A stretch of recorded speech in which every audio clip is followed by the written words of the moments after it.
homeowners.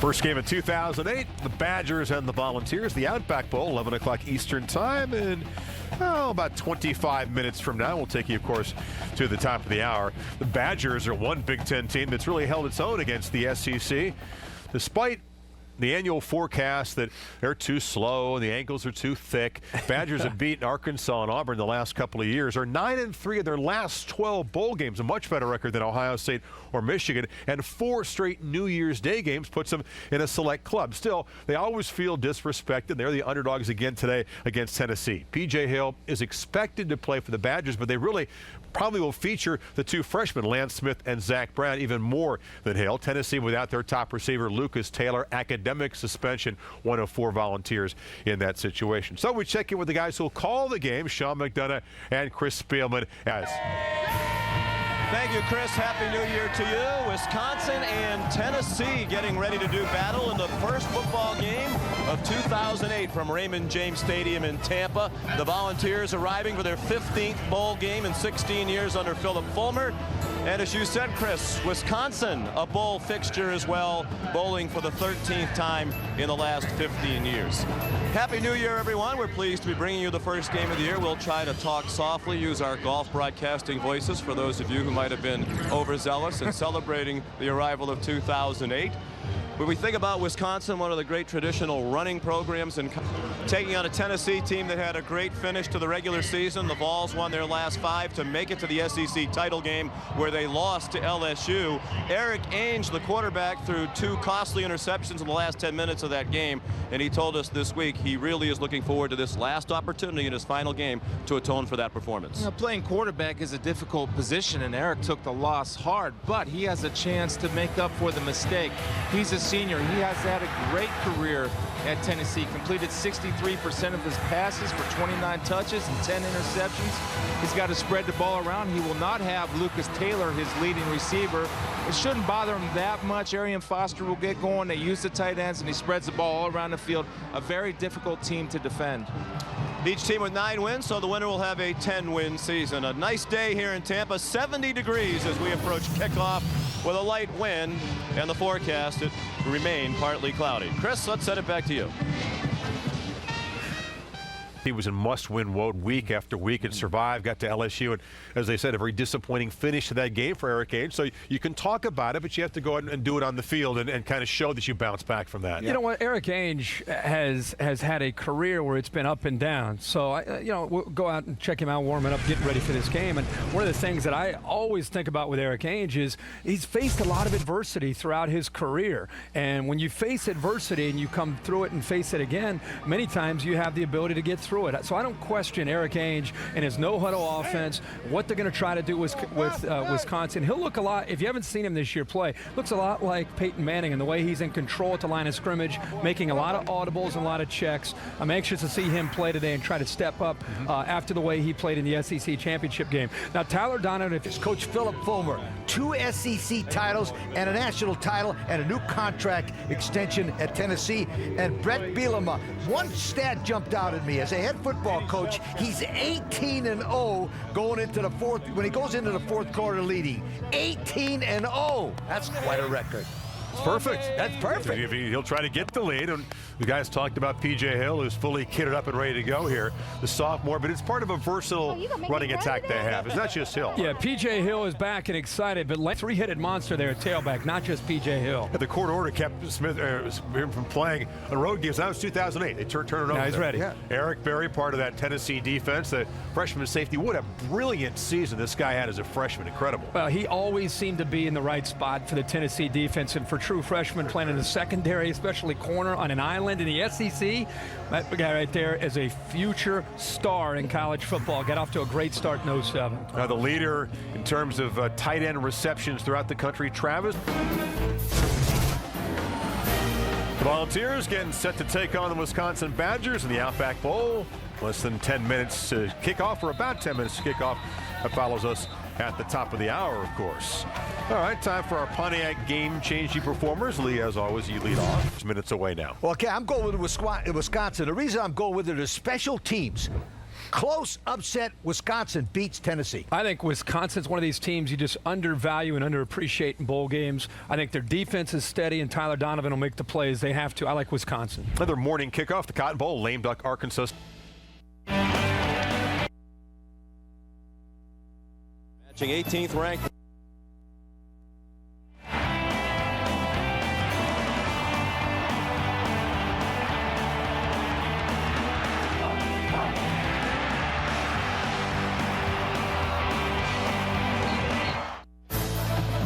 Happy New Year, everyone, from Raymond James Stadium in Tampa, Florida, home of the Outback Bowl, the first football game of 2008.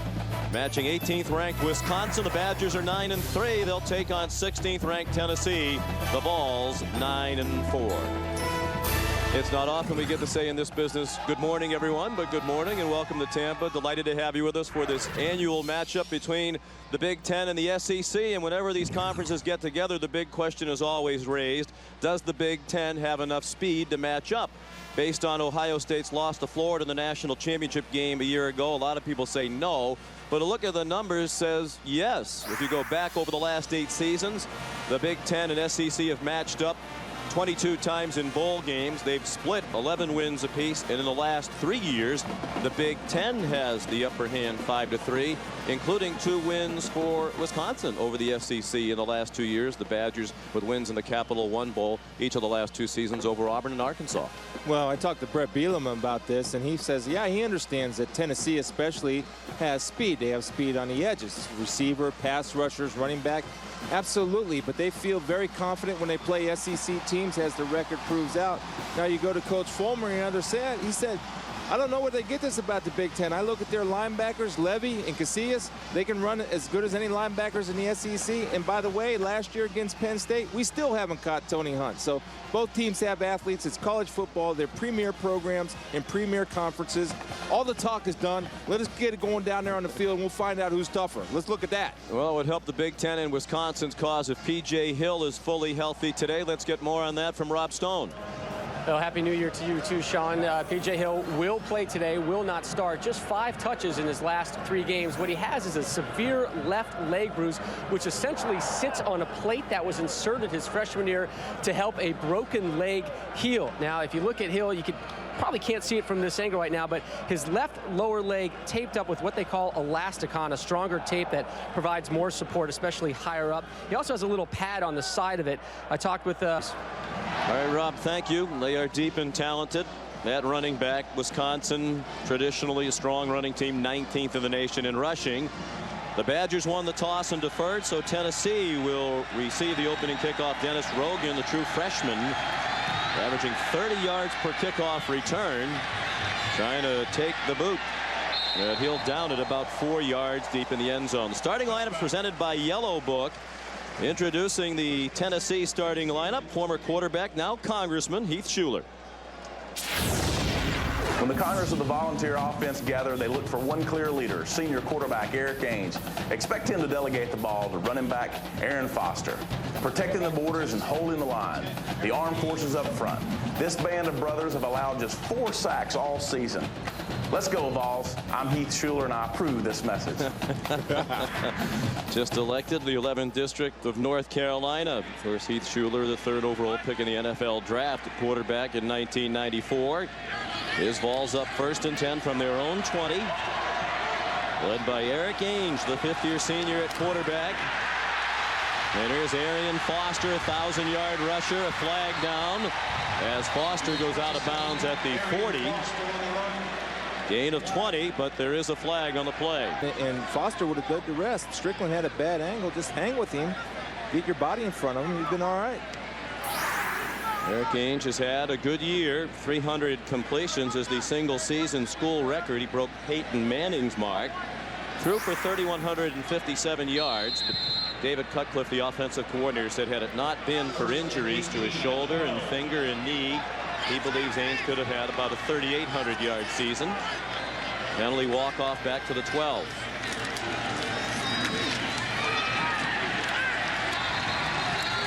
Arian Foster.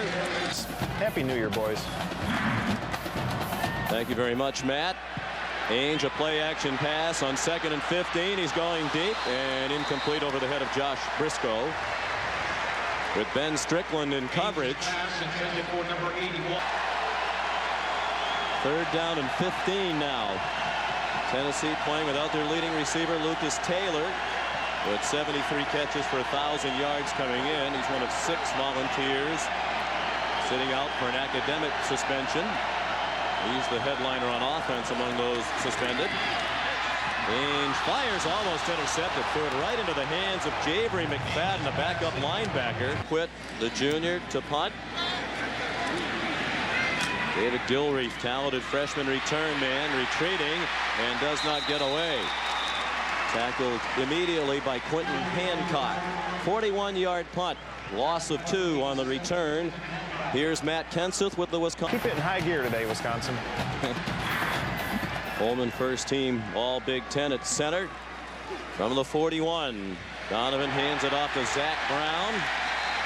Part of that running back by committee we expect to see. And Tyler makes a lot of plays with his feet. He improvises, makes things happen from the quarterback position, no doubt about it. Donovan tripped up and sacked back at the 41-yard line by Xavier Mitchell. Their leading tackler among the defensive linemen, senior from Long Beach, Mississippi.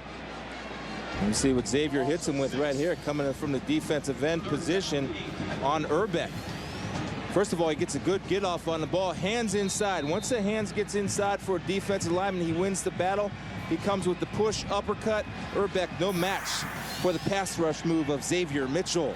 Hands inside, wins every time. They're also depleted along that defensive front. DeMonte Bolden, who would be a starting defensive tackle among the 6 sitting out. The academic suspension for the Vols. On 3rd down, Donovan has his man Paul Hubbard. 1st down, fumbles. And it's recovered by Tennessee. D'Angelo Willingham picked up the free ball and brought it back to the 34-yard line.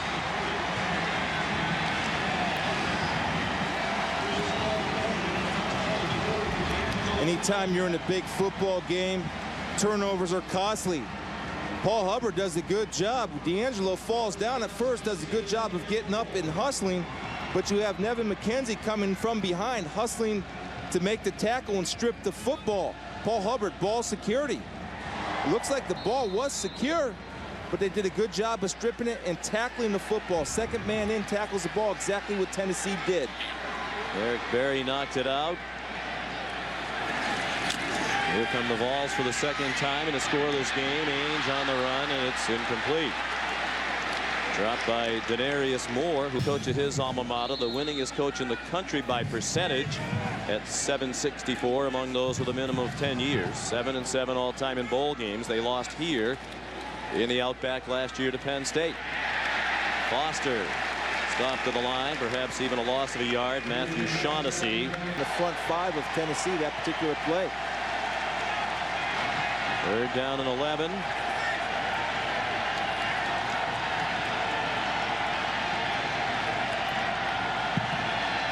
Eric Ainge takes a shotgun snap. Under duress, got it off, caught. 1st down and more. Denarius Moore off to the races. And tripped up from behind at the 27-yard line by Jonathan Casillas, who saved the touchdown. A 40-yard gain for Tennessee. Nice job of Eric Ainge buying time in the pocket, moving his feet, keeping his feet active and eyes down the field. Has a nice throwing lane. And you see, wait there. There's the ball thrown on a tough throw. Nettles had good position, but he couldn't make the play. He was late with his hands, and you see the ability to run after catch by the Volunteers. Both teams have had injuries in the secondary that have hurt them this year. Foster, the ball carrier, shoved out of bounds by Casillas. And in the bowl practice leading up to this game, Wisconsin lost the true freshman Aaron, number 3, who will play the bulk of the corner opposite Ikaguanu today. And Josh Nettles actually, Sean, had pretty decent coverage here. That was a well-thrown ball by Ainge. Found the window and fit it through. 2nd and 6. Foster, nice bounce to the outside to the right. And he appears to have the 1st down. There's Ben Strickland, 5th-year senior, team captain. primarily a special teams player, but making his second career start at cornerback out of Brookfield, Wisconsin. Foster circled back a bit, cost himself the first down, so now it's Ainge at 6'6", 220 pounds, powering for the first down to the 17-yard line. Eric Ainge, anytime you have that type of size of quarterback, inches to go, you sneak it. You have big, powerful guys up front. You got to be able to believe that their big guys can move the front big guys on Wisconsin for a couple inches. And Eric Ainge really seemed to focus when we met with him in the meetings about wanting to really make amends for the SEC championship game. Right now, he's off to a good start. He threw 2 interceptions in the last 10 minutes against LSU in the SEC title game. The first one with just under 10 minutes to go was returned for a touchdown that gave LSU the lead. Then Tennessee was driving to reclaim the lead. They were in the red zone when Ainge threw another INT. Here's Foster with a first down. He lowered his shoulder, went out of bounds at the 3. Bounced into Shane Carter. We spoke with Chris Brown on the balls yesterday. They used the word roller coaster to describe it. They started out 1-2 and got hammered by Cal and Florida, but then went on a 3-game winning streak. The biggest win of the year against Georgia. They lost to Alabama. Philip Fulmer had a memorable team meeting on the next night, and they won 5 in a row to get into the SEC championship game, led in the 4th quarter before losing to LSU. 5th appearance in the SEC championship game in the last 11 years for the Vols. Ainge into the end zone, too high, over the head of Brad Cottom. They play a lot of 2 tight end sets. Cottom and Chris Brown, both capable receivers. Cottom missed the first 9 games of the year with a wrist injury.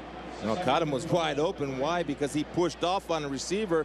The receiver fell down, and Eric Ainge, I think, got a little bit excited and overthrew that football. That was just a little pitch and catch from about 6 yards away. Would have been 6.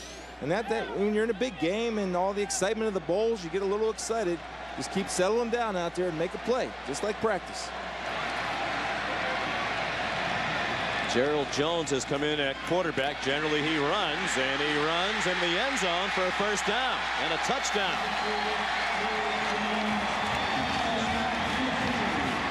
You see the power right there. Schofield has a chance to come in, but he gets his head on the back side of Gerald Jones. Here comes Schofield. He's going to shoot in right there. Watch him. The head's on the back side, and Jones says, "You got nothing for me. I'm a quarterback, and I run right through that tackle because the head was on the back side. He's only tackling with a half a man." He puts that head across the bow. He has a chance, but Gerald Jones, excellent vision, and he sees that end zone, and you see that burst and determination. Ooh, man, deliver the blow and get in there. And he's just 6 feet, 185 pounds, a wide receiver ordinarily. He had 2 carries out of the quarterback position against LSU in the title game. Went for 39 yards. They also have a backup quarterback, Jonathan Crompton, who comes in when they're looking for quarterback runs. Anthony Parker, all-conference offensive lineman, limped off. Now the freshman Daniel Lincoln adds the extra point, and Tennessee is first on the board. 3-yard touchdown run by Gerald Jones. 66-yard drive, and Tennessee leads 7-0. And we welcome you back to ESPN's College Football. Today's broadcast brought to you in high definition, presented by Olivia HD. Just under a capacity crowd, more than 60,000 expected for just the second meeting ever between Tennessee and Wisconsin. They met in the 1981 Garden State Bowl. A Volunteers win. 70 degrees today. That's a little bit cooler than it's been. These teams have enjoyed perfect weather, typically right around 80 degrees all week. The Badgers have enjoyed that. They've had a very snowy December back home in Madison. Here's David Gilreath, the freshman, record-setting return man for the Badgers. And it looked like he might have been face masked. But now they call me coach. I'm not just that figurehead who stands over there. I'm actually coaching them up. And he's done a good job. Their special teams have been very good this year in almost every area. They lead the Big Ten in kickoff coverage. The kickoff return and the penalty all the way to the 22 of Tennessee. And here's Zach Brown again, freshman from Royal Palm, Florida. Ahead for a couple. Let's meet the Tennessee defense, introduced by Congressman Heath Shuler. Tennessee defense is stout up front with Dan Williams and Xavier Mitchell. And forcing policy behind them roams one of SEC's leading tacklers, Gerard Mayo. And on the last line of defense, watch true freshman Eric Berry. I now yield the floor to the distinguished gentleman from Ohio and Massachusetts. Talk about us? I don't know. I was looking around to see who he was talking to. First time we've been referred to as distinguished, but it's a new year. Here's Lance Smith. First down inside the 10-yard line. First game away from Madison this year. Smith suspended for the 5 road games this season by the university. Donovan, the end zone, incomplete. Broken up by Brent Vinson. Kyle Jefferson, the intended receiver. Vinson, a true freshman cornerback who, because of all the injuries they've had in the secondary, was moved from offense in the 3rd game of the year, and he's had a nice season. He does a good job of extending right here. The ball's late. Jefferson was open. He had the inside position. The ball's late. Allows Vincent to use his excellent makeup speed and get 2 hands on the football. Now, I would say to make a good play, a great play, you get 2 hands on the ball, young fella, even though you're a freshman. Make a play for your teammates in the state of Tennessee. 2nd and goal from just inside the 10. Zach Brown is the tailback. Chris Presley, the fullback, leading the way. Brown, powerful, down inside the 2. The middle with the old power O play. You stick it up in there no matter what tailback's in there. True freshman Zach Brown, Lance Smith, P.J. Hill. Just follow those big hogs through the hole and you'll get positive yards. 201 rushing yards per game, the best for Wisconsin since 1999. John Chavis, the defensive coordinator, said this will not be one of our years that we'll remember defensively, but they played better the last half of the year. A flag down. Brown lunges for the end zone. Touchdown if it counts. Bowl games are away from the game competition. So now they're back at the 7-yard line. Bielema way out on the field again to call a timeout. Tampa, Wisconsin thought they may have been able to tie it up. Brett Bielema still barking at the officials, Sean and Chris, during that timeout, saying he had called a timeout prior to that snap, saying it cost us a touchdown. The officials, their point of contention, they're busy watching the snap, guys. We'll get a sideline warning here. Bielema off to a tremendous start, 21-4 for the 37-year-old head coach, former defensive coordinator. 3rd and goal, Wisconsin, looking for a tying touchdown. Donovan runs, touchdown! The ball's out, but he's in the end zone. Makes plays, often with his feet. He made a big play on the run here to perhaps tie the game if they get the extra point. What a shot he took from Eric Berry. Yeah, Eric Berry coming in on the angle, and he's very vulnerable because he's going in head first and he tucks his head. But you're right, he showed his ability with his feet and his toughness. And good shot by Berry. He's trying to do everything to cut him off. Donovan gets up. I hope he's okay. Looks like he got the cobwebs. Isn't that helmet to helmet? Well, I don't think it was incidental, though. I mean, or accidental. He comes and he's trying to make a play. It looked like his shoulder, and he turned his head away from that. He tried to lead with his shoulder, but it was a play. His parents are here, Brenda and Brian. His mom, a good athlete, played softball at UW Oshkosh. Says, I get my athletic ability from my mom's side of the family. She has 4 brothers who are good athletes. The dad, Brian, played high school football. Brian says he wishes his son would slide and run out of bounds more often. But that's not the way his son is wired. Here's Dennis Rogan returning the kickoff for Tennessee out to the 23. Tripped up by Tyler Holland. Of course, the lineman pulled and went the wrong way, and they collided, and Tyler tore his left ACL and played in the game the next day and had surgery 2 weeks later. It's amazing. Yeah, it's pretty darn good also.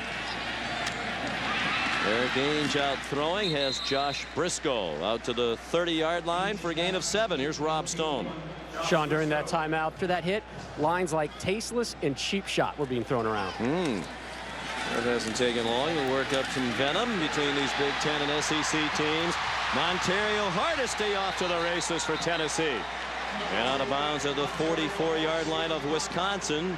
26 yards on the gain. Shane Carter made the tackle. Where Wisconsin has struggled is poor tackling. And you'll see the poor tackling right now. Sometimes with a layoff, you'll miss it. Chris Brown is going to get a nice lead block right here. Casillas stops his momentum. Elijah Hodge was the guy that has to make the play. He's the free running player to the ball. And when you come in and grab people as opposed to running people, these Tennessee backs will make you miss and put you on their highlight film. Hardesty stays in the game. He's going to back up to Foster this year.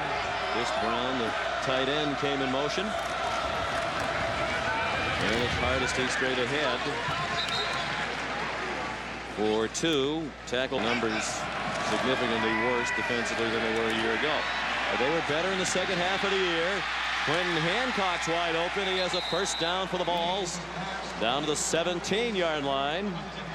25 more against Mike Hankwitz's defense. What a terrific coach he has, coaching in his 23rd bowl game. Michigan grad who played for Bo Schembechler. The angles of the safeties that they take, and they're just still learning how to play the game in the back end. Hardesty cut back to the left. Down at the 13-yard line, tackled by Elijah Hodge, the younger brother of Abdul Hodge, the former Iowa star who went on to the Green Bay Packers. And even the threat of the run, because that just makes the play-action game, I know it's cliche, but it's true, much more in play. And if you give Eric Ainge time, he's one of the most accurate passers in college football. Very tight line formation there. Lennon Creer looked like Ainge tried to hand it to him. The ball got knocked out, and Nick Hayden has recovered for Wisconsin. So Tennessee went into the bag of tricks and outsmarted themselves. They turn it over. Why? Why go into it, Sean? You don't have to go into it. Right here, they're going to sneak the ball to him.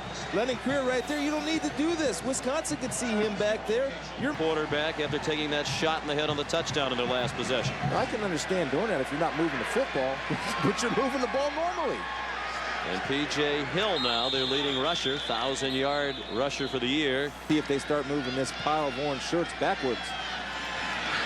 Hill played sparingly in the last 3 games at running back. Did not play at all in 2 out of the 3 with a leg bruise.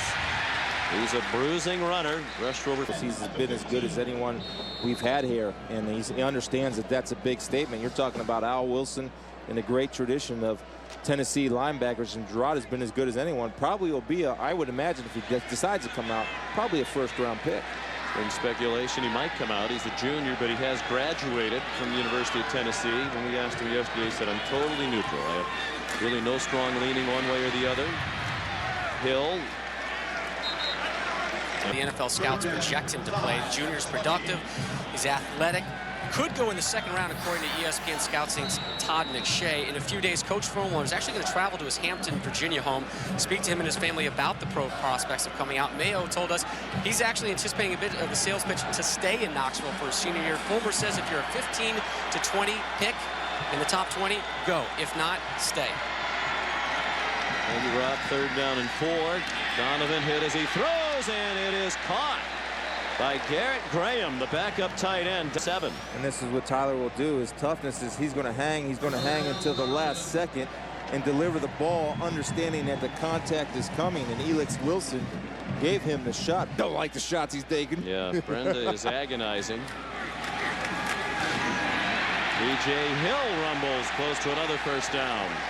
Ryan Carl made the tackle. Paul Chryst, the offensive coordinator, told us P.J. Hill's practiced very well leading up to the bowl game. They just wondered about his conditioning, where he hasn't played in game situations full time since mid-November. Florida, he's come in and done a great job, and that's what Wisconsin does, though. A lot of it's obviously because of the offensive line. Here's Hill again.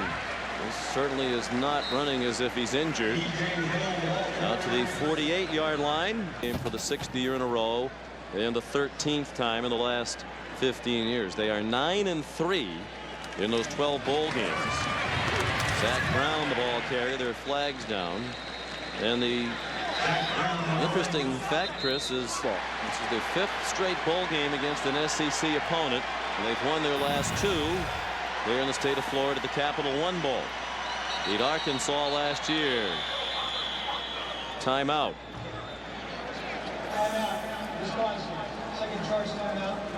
Carefully before investing. Happy New Year from the Panthers!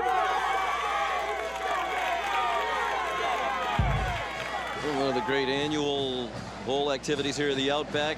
Beach Day. Aerial coverage of the Outback Bowl, courtesy of the Outback Steakhouse Airship. Bloomin' Onion One, which specializes in college football and PGA golf coverage. Look for the Bloomin' Onion at sporting events throughout 2008. Flying overhead, the great city of Tampa, Florida, and the Tampa Bay area. The Outback folks, bowl organizers, do a wonderful job. Both teams talking about what a great experience they've had here. Trips to Busch Gardens. The Badgers went to the Tampa Bay Lightning hockey game the other night. Donovan under duress. His experience went downhill in a hurry. Robert Ayers with the second sack for Tennessee here in the first quarter. Yeah, Robert Ayers beat the freshman Karimi at 6'8". Dude, this is two sacks from the defensive ends. Here he comes. He hits them all with a nice slap inside move. Karimi gets overextended to the outside. You give him a little shake and bake and hit that inside gap. I'll tell you what, if you're going to go inside like that, you better get the sack, because if Donovan would have poked it, he would have popped outside and got the first down with his feet. Ken DeBush, 4-year starting punter. Had a terrific career for Wisconsin. I believe second all-time in punting average behind only Kevin Stemke. DeBush has averaged over 42 yards per punt in his career. And Dennis Rogan stopped immediately by Josh Nettles. 46-yard punt by DeBush. And no yardage on the return, so 15 seconds to go in an entertaining first quarter. On Wisconsin and Rocky Top. Yeah, we've heard Rocky Top quite a few times, and I'm sure we'll hear it a few more times before the game is over. Ontario Hardesty will begin this series as the running back. They're a one-back team. Pass incomplete, and that's interesting because I think a lot of people think of Tennessee as a power I formation team, and Philip Fulmer, when we visited yesterday, said that's not true. We haven't lined up in two backs in about 2 years. Well, yeah, and I think you can still run the power offense, and they do have some two formation type teams, but you have a quarterback like Eric Ainge, and remember, they're without Lucas Taylor, which really hurts them. David Cutcliffe, longtime assistant coach, 19 years, and a couple of stints on the staff for Tennessee. He'll be leaving after this game to become the head coach at Duke. Very excited about that opportunity. Philip Fulmer has been interviewing offensive coordinator candidates. Hardesty tackled by play of the first quarter. That's the end of the first quarter. First 15 minutes of 2008 in the books at the Outback Bowl. Wisconsin and Tennessee tied at 7.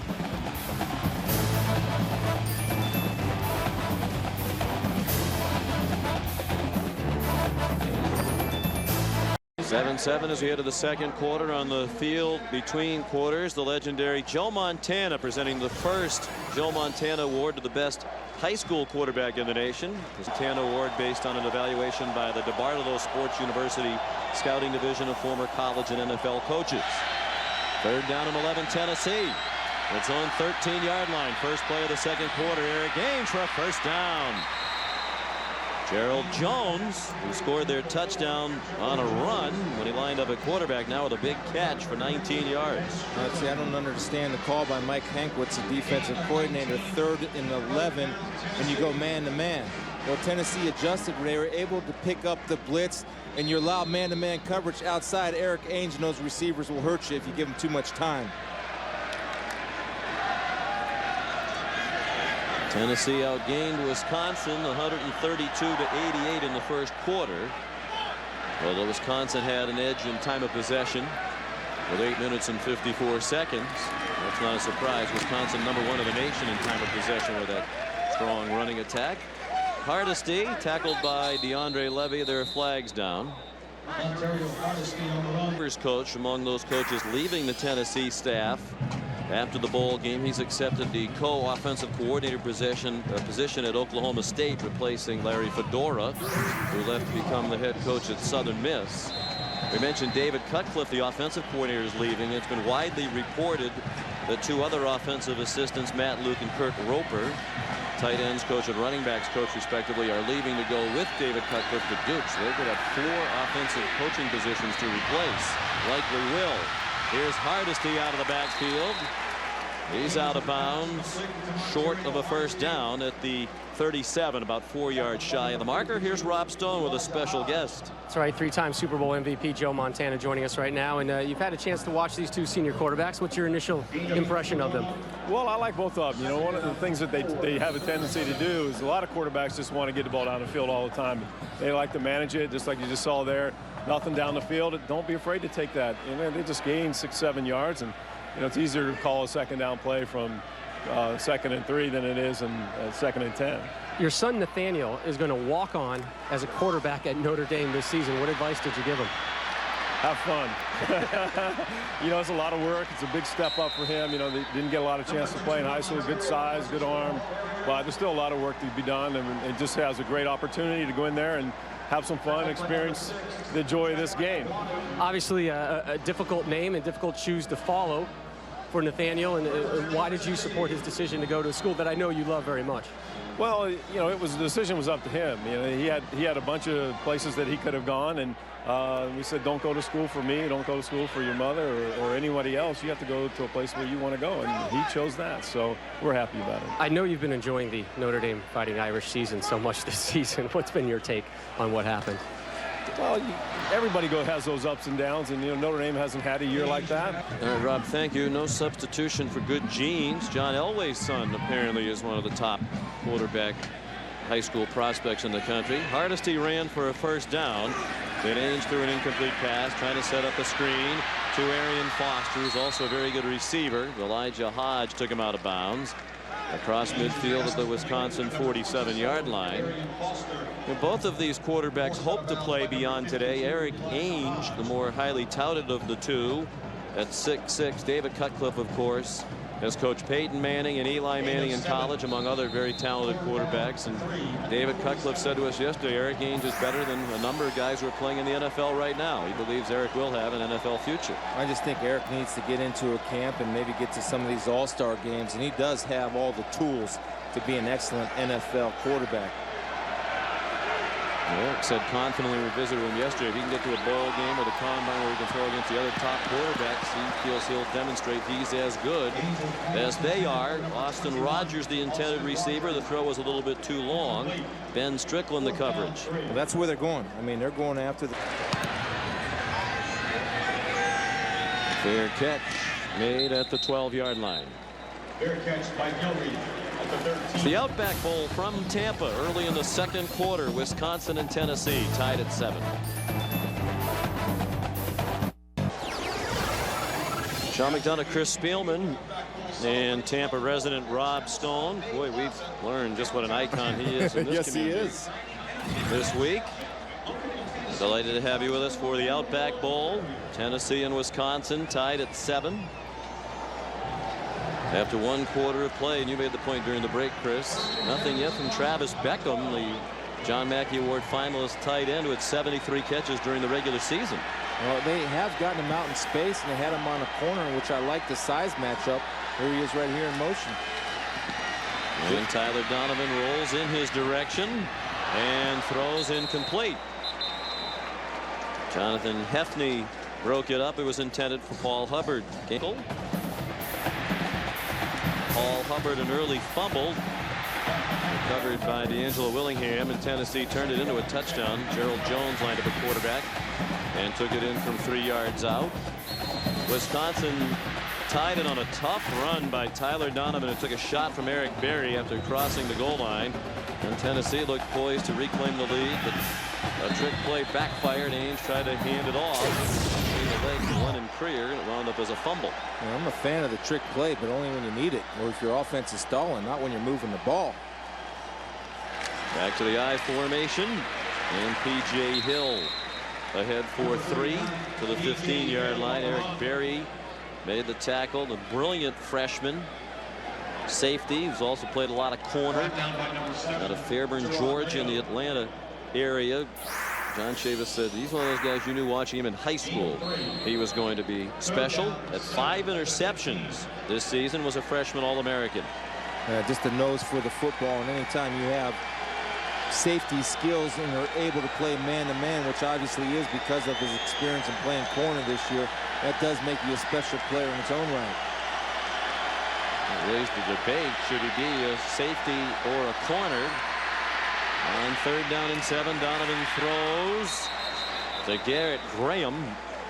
Did the lunge get the first down? Donovan took another shot. Tackled by Gerard Mayo. Gerard Mayo made the tackle on Graham. Took a shot to the left hand. He's had hand problems. He's grabbing his left hand. A good sign if you're Wisconsin, because it's a non-throwing hand. 8 of 6. But the pressure keeps coming and coming and coming, and Mapu was able to get the shot on him. But that's a number of hits he's taken so far. I mean, not just little taps, Sean. Yeah. Some good bolts. Now he's wobbly. Allen Everidge is the backup quarterback, number 4. It was an open competition in the preseason where the coaches said once the year started, Donovan was clearly number 1. They don't want to have to go to the bench. Into Bush on the punt, as Graham did not get the first down with the lunge. Dennis Rogan handles the nose-up spiral from the 37 and brings it back for 5 yards. Blake Sorensen made the tackle, 42-yard punt, 5 to Donovan. There by Barry. Then a couple in the passing lane, sitting in the pocket. There's a shot from Wilson. Another shot, and here's the latest one. Horse collared. And here's a shot that makes him a little bit wobbly. And I'm wondering if he grabbed his hand or if he's starting to get cobwebby. I doubt here on New Year's Day that Tyler's the first one in America who had to do the Ainge. A little wide receiver screen to Josh Briscoe, and he dances to the 49-yard line, very close to a first down. Here's Rob Stone. Yeah, as I'm watching the medical staff work on Donovan right now, it's the outside of his left hand. Kind of good thing it's not his throwing hand. Yeah, and if it's not broken, then go ahead and see Dr. Feelgood. Put a pad on it. You'll be all right. He did suffer injuries, bruised hand to both hands during the year. Ainge on target. Boston Rogers the catch. DeAndre Levy the tackle at the 30. First down, 20-yard gain on the completion to Rogers. He's had a very good year. 53 catches entering today. Well, it starts with protection up front. Again, they're bringing delayed blitzes. Levy, the linebacker, has trouble staying with Rogers. He does a good job of trying to scoop it, but being 6'6" and seeing the routes develop downfield. And one of the strengths of Eric Ainge and watching him on film is his accuracy. First catch of the day for Rogers. Arian Foster back in at running back. A play action fake to him. A ball to the end zone. Caught. Touchdown, Tennessee. Josh Briscoe. Touchdown, Tennessee.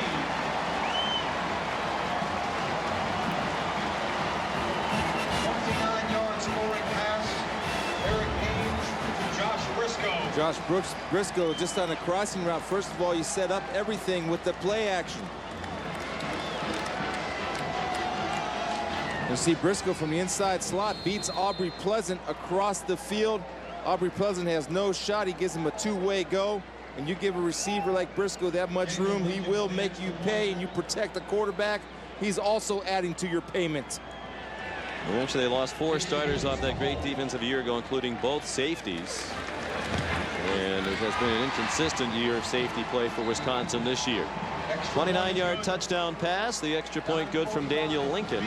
And Tennessee is ahead again. Eric Ainge's 30th touchdown pass of his senior season.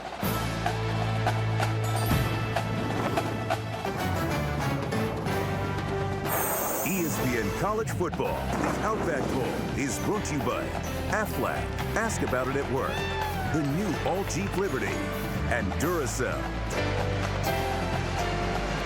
And welcome back to the Outback Bowl from Raymond James Stadium in Tampa, Florida. Home of the Tampa Bay Bucks will host a playoff game here next weekend. Tyler Donovan with that left wrist now heavily onto the field for Wisconsin. Britton Colquitt the kickoff for Tennessee. Gilreath from the 8. All the way across the field to the far numbers. And down at the 22, a 14-yard return. Tackled by Nick Revez, the son of the former place kicker Fuad Revez. And here's Rob Stone.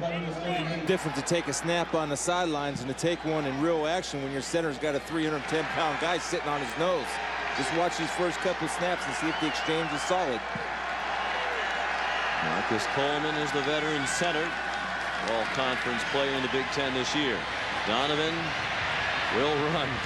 Oh, he slid underneath the hit, it seemed, of Gerard Mayo. His parents have been begging him to slide. My goodness. Boy, he's like a fighter who just keeps getting up off the deck. Now limping. And there's another shot again, and he did slide. It didn't help him, but I'll tell you what, if he would have kept his eyes downfield, his ankle bent backwards, got caught in the turf. Yeah, well, that's why he doesn't like to slide. He was into a slide and hurt himself. Mom Brenda, the back of your picture, and Dad Brian. It's kind of half of a slide. Yep. Alan Everidge will come in. Brett Bielema really working the officials, not worried about the hit that hurt his knee, worried about the hit because he says it's been helmet to helmet. Remember Donovan, that touchdown run where he got in? Bielema upset, saying that was a head-to-head shot. In fact, he told us that the back judge already apologized to Bielema for missing that one. This time he's working the near side judge, saying that's another helmet-to-helmet hit. Guys, I had the headset on. I can still hear that. So Bielema very upset about Tennessee going high on their hits. And they went to a bit of a trick play on the first play under center for Alan Everidge of this game. He handed it off to David Gilreath, who was dropped for a loss by Antonio Reynolds. 9 yards in the wrong direction for Wisconsin. The good news is you saw Donovan smiling on the sideline. Now he's up walking it off. He was a very, very tough young man. And the shot wasn't from the contact. His foot got caught in the turf with the latest injury. Everidge, a transfer from Kansas State, trying to set up a screen. It's dropped by Zach Brown, recovered by Tennessee, and now they're saying incomplete pass. Trying to do anything to slow down Tennessee's pass rush and their aggressiveness. Just one with the fly sweep to make it stretch the field. Next with the screen. Nothing's working. Tennessee has the beat on them right now. Yeah, actually a good pass, and Zach Brown, that could be a fumble. That was a catch and a fumble. Antonio Reynolds knocked it out. Antonio Reynolds playing kind of like a zone drop, and Hubbard kind of just bumps into him. Actually, he blocks him in right to Zach Brown, which is able to cause the fumble, which was called incomplete. Kenda Bush to punt for the third time. Not much wind in the stadium to affect the punts today. Dennis Rogan. Tripped up by Paul Standring. 46-yard punt, 10-yard return. Time for today's Aflac trivia question. This is the 10th year of the BCS. We want to know which player scored the first touchdown in the first BCS National Championship game. To play, text CF to 4ESPN. That's 43777. Since defense, Tennessee with good field position has the momentum going. Wisconsin has to step up until they find out the status of Tyler Donovan. So we're on the defensive side of the ball. Eric Ainge throws on the move to Denarius Moore. One of the things you hear about Eric Ainge is he doesn't throw that well on the run, but that was a nice throw going to his left. I guess the biggest criticism is, and I don't quite understand this, when it's a designed rollout, yes, he's very accurate on the run, as just witnessed. But when he has to improvise, that's when he runs into a few problems. Only Peyton Manning and Casey Clausen have thrown for more yards passing than Eric Ainge. Oregon native, the nephew of Danny Ainge, director of basketball operations for the Boston Celtics, and almost certain to be the executive of the year in the NBA this year with the Celtics' success. Aaron's being Mr. Buckeye Pom-Pom. Can they get at least half a season in before you crown the Celtics? He's already the executive of the year. They have engraved the trophy in the name of Danny Ainge. And they are very close. Eric said he talks to Danny all the time.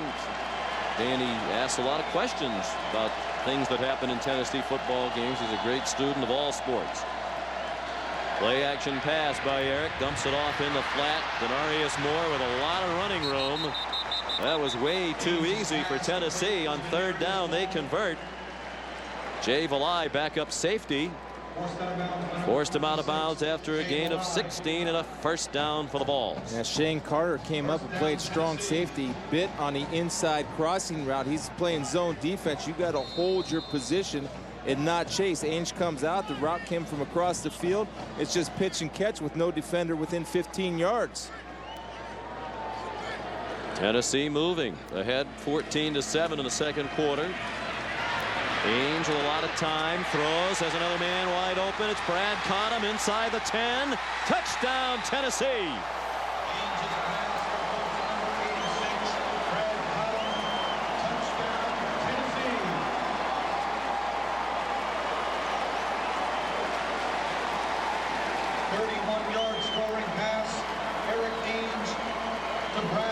Here's what you see with Eric Ainge. Now this is where he improvises a little bit with his feet. Great protection by the offensive line. Set the nice V off the back foot. Casillas jumps underneath with no help behind him. And Big Cottom, big guy to bring down, says, I'm not going to be denied. I've missed some time this year. I'm going to take it home, and he did. His first touchdown catch of the year for Brad Cottom, who missed the first 9 games with a broken wrist. The extra point is deflected and had enough to get up and over. Looked like Elijah Hodge got a hand on it, but it's still good for Daniel Lincoln. 2 touchdown passes today for Eric Ainge. 6:15 to go in the first half of the Outback Bowl in Tampa. The Vols leading the Badgers 21-7. Brad Cottom, the touchdown reception. Tennessee has opened up a 2-touchdown lead on Wisconsin as the sun comes out in Tampa, Florida. Andy Crooks, a backup tight end, fielded the short kickoff from Britton Colquitt and brought it back to the 30. 11-yard return. Also on this busy day in college football, this Tyler Donovan back on the field at quarterback. How many times can he get off the canvas? P.J. Hill, the ball carrier, for about a yard. P.J. Hill, the ball carrier. Get Travis Beckham involved. Tyler Donovan in a 3 punts in a row for the Badgers. We spoke with John Chavis, the defensive coordinator for Tennessee, yesterday. He said Travis Beckham might be as big an impact player as any player in the country on offense. And those 3 biggest games against Michigan, Ohio State, and Illinois. They throw to the other tight end, Garrett Graham. And it's a first down to the 44. Well, in fairness to them, that was well after the ball was released, and the last time he got hurt, it was on a scramble. Well, but still, he's taking his shots. Yes, he is. And one of the shots was when he scored a touchdown. He gets swung around and dropped by Dan Williams, the sophomore defensive tackle from Memphis. And one of the big plays of their season, a big blocked field goal in their overtime win against Kentucky. Watch the knee right here, Sean. Again, it gets kind of compromised. And when you have big men slinging you to the ground, good thing you're a Gumby-like in your flexibility in your knee joints. We asked Paul Christ about Donovan as a professional. He said he thinks perhaps Canada. And Paul Christ has some connections in Canada. He's already sent some tapes up there with Tyler's ability to be mobile. His skills might suit the CFL game. After the fake, dumped off to Garrett Graham. Coaches are very high on Graham, the sophomore from Brick, New Jersey. 3rd down and 2, perhaps 4-down territory here for the Badgers. What a move by P.J. Hill behind the line of scrimmage. It looked like they had him trapped. He escaped. Country, 4th season there. The last 3, they've averaged over 31 points per game, the best 3-year stretch in Wisconsin history. Understands it's a matter of time before he gets his shot. 2.5 minutes to go. The Badgers moving down by 14 points. 2nd and 6 for Donovan. Has a man open. Kyle Jefferson. Well, the Vols lost a helmet. It's Ryan Carl. Jefferson. Know how strong Ohio high school football is and the amount of players they bring out of college football. Luke Swan remains very much a team leader. It was a big blow to them when they lost the senior wide receiver at Illinois in their first loss of the year. P.J. Hill down near the 4-yard line, under 2 minutes to go. Wisconsin has 1 timeout left, but they have plenty of time. Bulimia.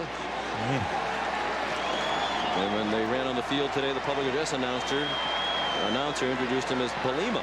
So he's still making a name for himself in his second year as the head coach. Donovan, the throwback, has a man wide open. Touchdown, Wisconsin, Andy Crooks. First catch of the year for Andy Crooks. Melhoff the extra point. Donovan has run for a touchdown and now thrown one to the senior from Wausau, Wisconsin, Crooks. And it's a 7-point game with 1:03 to go till the half. You'll see comes to the bench and comes back and produces. Guys will rally around that. Not only his offensive players, but the whole defense, coaches, everybody gets jacked behind their leader. Time to answer today's Aflac trivia question. This is the 10th year of the BCS. We wanted to know which player scored the first touchdown in the first BCS National Championship game. The Vols were in it, and Sean Bryson, the outstanding fullback, scored on a 4-yard pass from T. Martin as the Tennessee Vols beat Florida State to win the Fiesta Bowl and the national championship. I believe you said Peerless Price, and I believe I said Sean Bryson when that was posed in our meeting. I don't recall that. You are the master. Melhoff the kickoff, Dennis Rogan the return, and a nice run back to the 35-yard line, 29 yards on the return. Let's check in with Reese Davis. Thank you, Reese. Same to you and all of our friends and colleagues back in the studio. What a great job you all have done this season. 54 seconds left in the half. Tennessee did not use the timeout. They might have had an additional 25 seconds or so here in this possession with good field position. High name because of his speed and playmaking ability, and right there a big play and good read on a quick screen by Casillas. He's a junior from New Brunswick, New Jersey, one of 10 children. He said he thought he had about 9 family members here today. 3rd and 11. Last time Tennessee had the football were burned. I think you stay zone, you drop to the sticks and keep everything in front of you. 25 seconds to go in the half. 7-point lead for Tennessee. Ainge out of the gun, and it's incomplete off the hands of Josh Briscoe. Again, the #1 thing, ball security, 21 seconds. You don't need to create anything. If it's not catchable, just let it hit. You can run out the clock. Britton Colquitt trying to punt it away from the talented Gilreath, who does get away from the ball. And it takes a Tennessee roll all the way down to the 12-yard line. Down by Nick Revez, an excellent special teams player. 54-yard punt by Britton Colquitt, 4th member of his family to punt for Tennessee.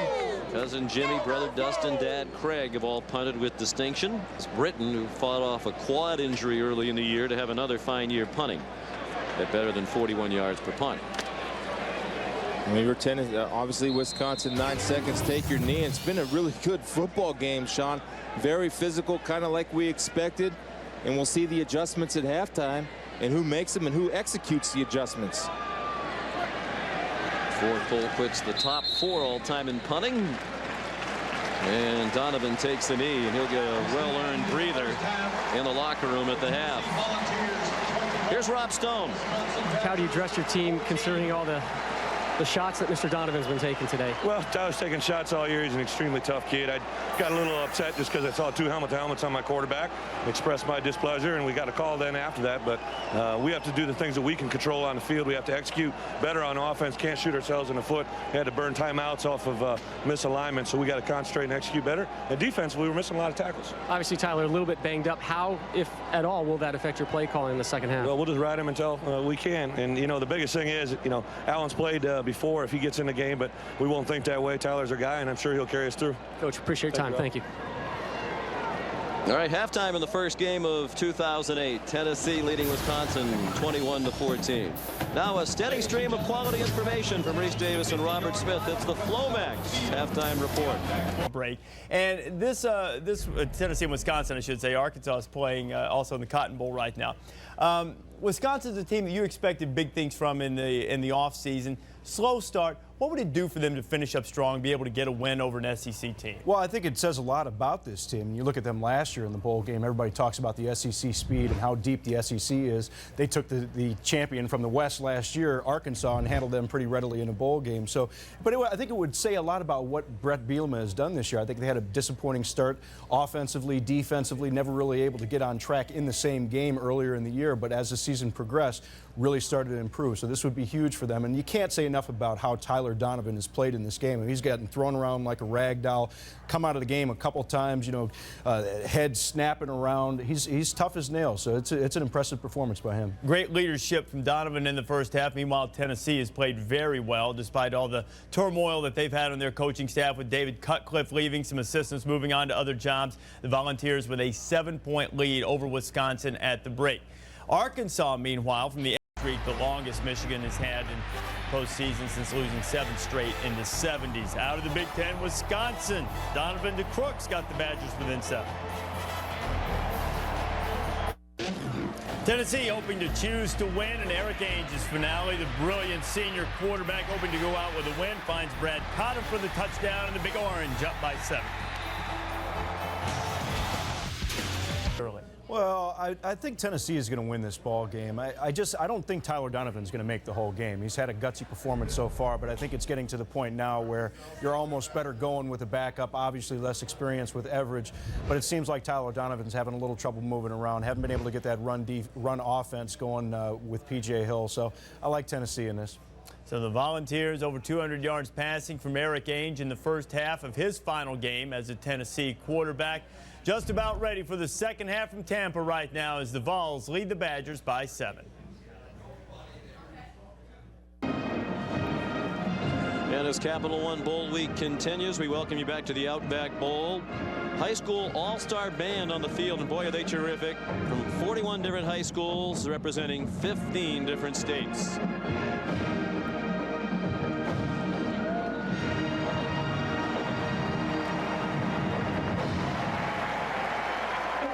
Salute to our military as well. You saw Sergeant Jose Roman from the Tampa area on the field among the military personnel present here today.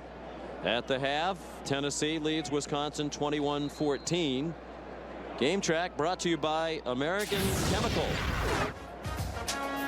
And the big story of the first half, the shots endured by Tyler Donovan. He tied the game at 7, but took a hit from Eric Berry when he scored that touchdown. And as he tried to slide, injured his knee. Lost in all that, Eric Ainge threw for 229 yards and 2 touchdowns in the first half. He was impressive. Donovan went out of the game, came back into the ball game, found Andy Crooks to get them within 1 touchdown to the break. Wisconsin will get the ball first to start the second half. And Chris, you wondered, will they get Travis Beckham involved? The All-American tight end has not had a catch. Well, they've opportunities. He's been open down the field as Donovan hasn't looked to him yet. He's going to Paul Hubbard, which is his comfort level, and also Graham, the other tight end. But Wisconsin's going to give you a steady stream of P.J. Hill. P.J. Hill's a guy that gets going, downhill runner, and he had some success in the first half with 49 yards. Had not played much in the last 3 games, appeared in only 1 of the previous 3, but he had 49 yards rushing on 10 carries. Second half is underway here at the Outback Bowl. David Gilreath returning the kickoff for Wisconsin. And the freshman did well to make it back to the 23-yard line. Here's Rob Stone. Well, just spoke with Wisconsin's medical staff about an update on Tyler Donovan. They were about the first half, and he said, outside the penalties, I'm pretty happy with those penalties. He felt this score could be 35-7, maybe 35-14. I asked him what he expects from a dinged-up Donovan. He said, man, he looked pretty good on that last drive, maybe a few less rollouts, but he's a good QB and doesn't seem to be limited too much by the knocks that they've been giving him. Brett Bielema told us this season almost every time when he's been on the field before the game and had the handshake with the opposing head coach, the other coach has said, I love the way your quarterback plays. And you know that Philip Fulmer has to admire the gritty effort by the opposing quarterback today. Zach Brown, who started the game as the running back, opens the second half as well. He ran out to the 29 for a gain of 6, tackled by Ryan Carl. 4 times hurried, 3 times sacked, took a lot of shots after delivering the ball, and he had gotten up to answer the bell just about every time. Left briefly in the first half. Allen Everidge replaced him. And a couple of those hits that weren't documented were the shots that he took, one on a touchdown run and one when he took off on a 3rd down and tried to get the 1st down where he got his other knee bent backwards. Donovan was 7 out of 9 passing in the first half. Brown across the 30, but short of the 1st down by a couple. And it'll be 3rd down and 2. Gerard Mayo made the tackle. He led the SEC in tackles this year with 127. This is the time, Sean, and we talked about it at halftime. We talked about in the end of the 1st quarter that Beckham has to get involved. They have matchups out here with his size at 6'4", 225. He's working on inside recover guys, and you got Mayo stepping out and probably cover him if he's not on a blitz right now.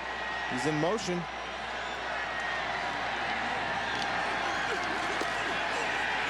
Donovan under duress, dumps it off. 1st down, Kyle Jefferson. Minutes and 2 seconds of possession time in that first half, but we're outgained about 2-1.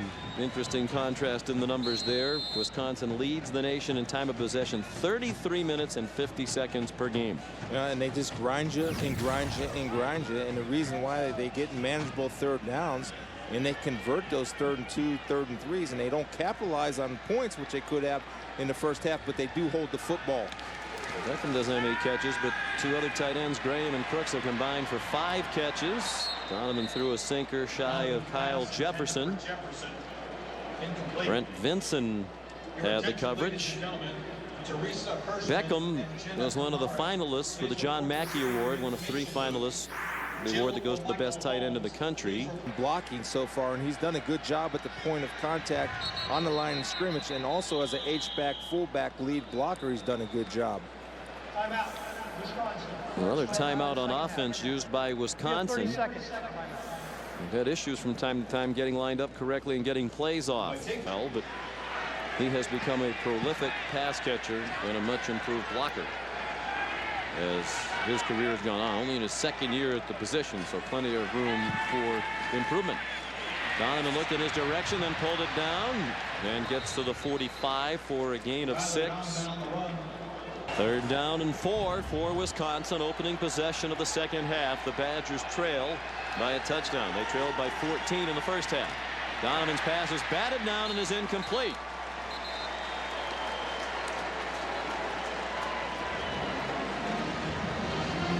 Might have been Xavier Mitchell, that defensive line for John Chavis, defensive coordinator for the ball since 1995. Well, Mitchell or Mapua couldn't quite tell, but you see, yeah, Mitchell gets up there with the high left hand, Sean, and does a good job of timing it. Good job of recognizing if you're not going to get to the quarterback, disrupt it somehow and get your big paws in the throwing lane. Exactly what he did. John Chavis, as we said earlier, said it hasn't been a year to remember defensively for Tennessee, but they haven't had a dominant pass rusher, and they have a lot of young people and injuries in the secondary, and that's a dangerous combination when you're on defense. The Bush's punt returned by Dennis Rogan, 40-yard kick, 11-yard return. Here comes Eric Ainge, and the offense for the first time in the half for Tennessee. Tradition continues with the Rose Bowl game today. It's going to be a great game. Ron Zook will have those guys ready to play. Juice Williams, Mendenhall, Aurelius Ben. Can they match the power of the SC Trojans? Stay tuned. Arian Foster wrapped up by Casillas. Started to get away, and then O'Brien Schofield came to Casillas's aid. Lost back to the 19-yard line. It's going to take their finest effort. SC's skill level positions are outstanding, and their defense is ferocious. Ainge under pressure, threw it low for Brad Cottom. Been a remarkable turnaround for Illinois. 7 wins, improvement from a year ago when they were 2-10. They're a football team, which I think has proven out this year. Well, he silenced a lot of those critics with the win at Ohio State. Ainge looking to the sideline, still 10 seconds on the play clock. The Wisconsin fans making noise on 3rd down and 16. Balls from their own 19-yard line. Ainge swings it out wide for Arian Foster with a lot of work to do. Did some, but not enough. Kirk DeKramer made the tackle. The freshman from Middleton, Wisconsin. A big punting situation here. Colquitt. Short. It was high. It took a good bounce and went out of bounds at the 38-yard line. 42-yard punt. 10.5 minutes to go in the third quarter here in Tampa. Something. Welcome back to ESPN's College Football. Today's broadcast of the Outback Bowl is brought to you in high definition and presented by Olivia HD. Sean McDonough, Chris Spielman, Rob Stone, our producer Josh Hoffman, our director Jeff Evers, and our outstanding ESPN crew. Delighted to have you with us for the first football game of 2008, the Outback Bowl. Our final game working together. I know we want to thank Josh, Jeff, Andy Davenport, our technical manager, Sarah Hamill, and all of our wonderful colleagues on this crew. It's been a great pleasure to travel all over America with them this year. They're the offensive line of our team. They do all the dirty work and get it done, and much appreciated to everybody. Thank you. The former offensive lineman Philip Fulmer looking for something big from his defense here. Wisconsin from their own 38-yard line. The Badgers down 21-14 here in the third quarter. Donovan flushed, running for his life again, and turns it into a quality gain and ducks under another hit along the far sideline. Barry's got to keep his head up too when he's tackling. I don't see any neck injuries out here. I know what that's about. You don't want it. He does come flying in with that helmet. Frequently, it seems, leading the way. Zach Brown gets nothing. Stacked up at the line of scrimmage. Walter Fisher, backup defensive lineman. You know, there's been the perception since Tennessee won that national championship nearly a decade ago that the talent level is way down. We asked Philip Fulmer about that. They haven't won SEC championships, been to BCS bowl games as they once did earlier in Philip Fulmer's tenure. He said along the defensive line, we're certainly not as good as we have been with guys like Harrelson and Henderson and Haynesworth. But in the other areas, we're pretty close. Yeah, I agree with him. And I do. It's tough to find defensive linemen, especially defensive tackles. Donovan's pass batted down by Gerard Mayo. Ordinarily middle linebacker back at home, to use his words, on the outside today. They were without Rico McCoy, a would-be starter, because of an academic suspension, so they moved Mayo back outside, put Elix Wilson in the middle. Mayo said, I like being on the edge. Yeah, it was an athletic move by Mayo to come over and swat it with the right arm, avoiding contact with Beckham. Beckham has to work the route a little bit, push him in and push out to create separation. No separation was created. Mayo made the play. Wisconsin gained 8 yards on first down, but did not get the first down on that possession, and the Bush's punt goes into the end zone. Neither team has scored here in the third quarter. 9:25 to go. A 54-yard punt by DeBush. Ainge back on the field after this. And welcome back to the Outback Bowl. Happy New Year, everyone. From Tampa, Florida. Tennessee leading Wisconsin 21-14, and the Vols come up 1st and 10 from the 20-yard line. The pitch back to Arian Foster, and the junior from San Diego, dropped for a 1-yard loss by Mike Newkirk and O'Brien Schofield. One of the things Wisconsin doing first down, they're bringing the safeties up an 8-man box, and Tennessee's getting nothing as far as push off the football. So Ainge throws it in the flat. It's caught for a short gain. Josh Briscoe tackled immediately by Ben Strickland. Turned his scholarship over to his lifelong pal. That's teammates, real teammates helping each other out. We love to see that, and not asked and much appreciated by Johnson. He grew up with Joe Thomas, the great offensive tackle, now in the NFL with the Browns. Ainge throws, first down. Austin Rogers, sophomore from Nashville, tackled by Javery McFadden. But it's a 13-yard gain on the completion to Rogers, a good student, a 3.4 grade point average in finance. Right here, it's a good read by Eric Ainge, going to his right, coming back right to his left. Jonathan Casillas late on breaking on the ball. He has to find where the receiver is. That's twice he tried to undercut. He's been late. Instead of making the tackle, he's let the receiver go for a first down because of poor angles. Ainge twisting and turning and trying to set up Arian Foster, and DeAndre Levy was right there with him. And they've overcome a lot this year. You mentioned the disappointing 1-2 start. They got hammered early. Now they're dealing with these suspensions. Started out 1-2, won 3 in a row, got routed at Alabama. Philip Fulmer had a team meeting. Brian Schofield put a hit on Ainge, who threw incomplete. Phillips said his message to the team was, we'll be all right if we stop helping the other team. If we make plays we're supposed to make. If we stop turning the ball over. If we get in the right gap defensively. And it was as if the light went on for his team. They won 5 in a row. Many of them close, 2 in overtime. There was a 1-point win as well against Vanderbilt. Well, it was impressive after they got beat soundly by Alabama.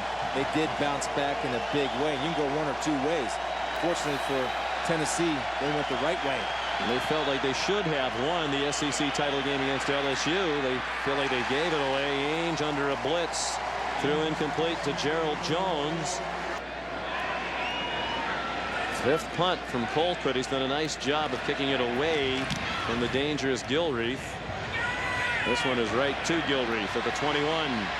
Waiting for help. Gets a block from Josh Nettles.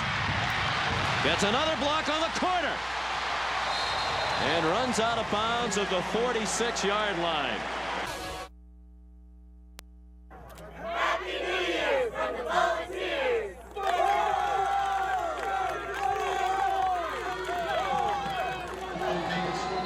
Volunteers trying to finish the season with their 10th win. Whoa, well, your family's here, but I'm pretty sure that was not a member of your family. Lance Smith into the open. They've had a very hard time getting the running game going. Ball came out at the end, but he was ruled down. Average 201 per game. But in their 3 losses, they have been stifled on the ground. Losses at Illinois and Penn State and Ohio State. And they've had trouble running against a Tennessee defense that has been the worst under John Chavis against the run. They're giving up 163 yards per game rushing. That is the worst number in Chavis's tenure as the coordinator since '95. Smith again, sophomore from Warren, Ohio, tackled by Elix Wilson near the 40. 3 yards on the gain. Matter of fact, it's back-to-back seasons now that Tennessee has at a standard they don't want to set. Worst numbers against the run defensively. And a lot of that's due, and we talked to Coach Chavis yesterday. It sounds simple, but it's a lot simpler to say than do. But gap responsibility. If you don't have 11 guys on the same page, and you get against a good football team, they'll exploit that in a hurry. And that was the big problem at the beginning of the season, was their gap integrity on defense. Tyler Donovan to pass on 2nd and 7. Throws incomplete for Kyle Jefferson, who was open. It wasn't a particularly accurate throw. Still no completions from Donovan to Travis Beckham today, who came in their leading receiver with 73 receptions. And only 1 attempt. The matchup that he wants so Tyler can find him. 3rd and 7. Wisconsin to the Tennessee 40. Donovan given plenty of time that time, and it's another drop ball by Jefferson. That one could not have been more well thrown. He's been playing all year. Make the play. Stepped in when Luke Swan was injured. The Bush is punt, and there's Ben Strickland in the right place again to down it at the 1. Corey Lynch with the block against Michigan and the pickup from Appalachian State, FCS national champions. Balls from their own 1-yard line. Montario Hardesty, the running back, and he just did get out of the end zone and got it across the line of scrimmage. Jonathan Casillas made the tackle.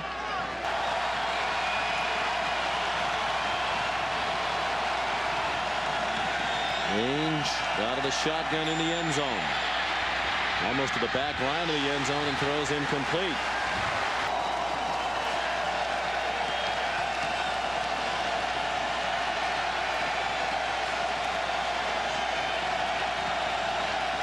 Third down and 9. Tennessee from its own 2. Dumped off short to Chris Brown. He slips down as he crossed the 5-yard line. And down on the sideline. So here's Britton Colquitt to punt from the back of his end zone.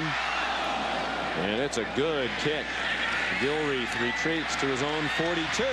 And excellent coverage by Tennessee as well. Quentin Hancock covers the punt.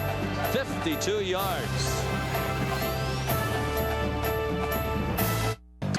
Team for a terrific year on their way to the playoffs. On first down, it's P.J. Hill. Well, Chris Spielman said during the commercial you'd expect P.J. Hill with 10 carries for 49 yards in the first half and hadn't touched it in this half. He goes for feeding him. 1,000-yard rusher each of his first 2 seasons. The only others to do that at Wisconsin, Anthony Davis and Ron Dane. Under 4 minutes to go, third quarter. Neither team has scored in this half. Donovan on a design run gets about 7.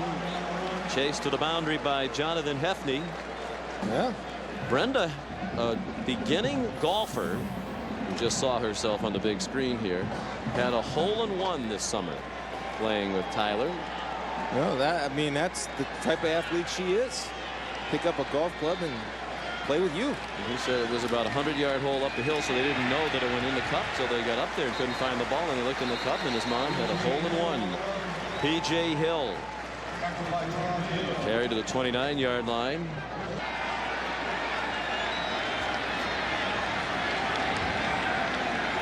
First and 10.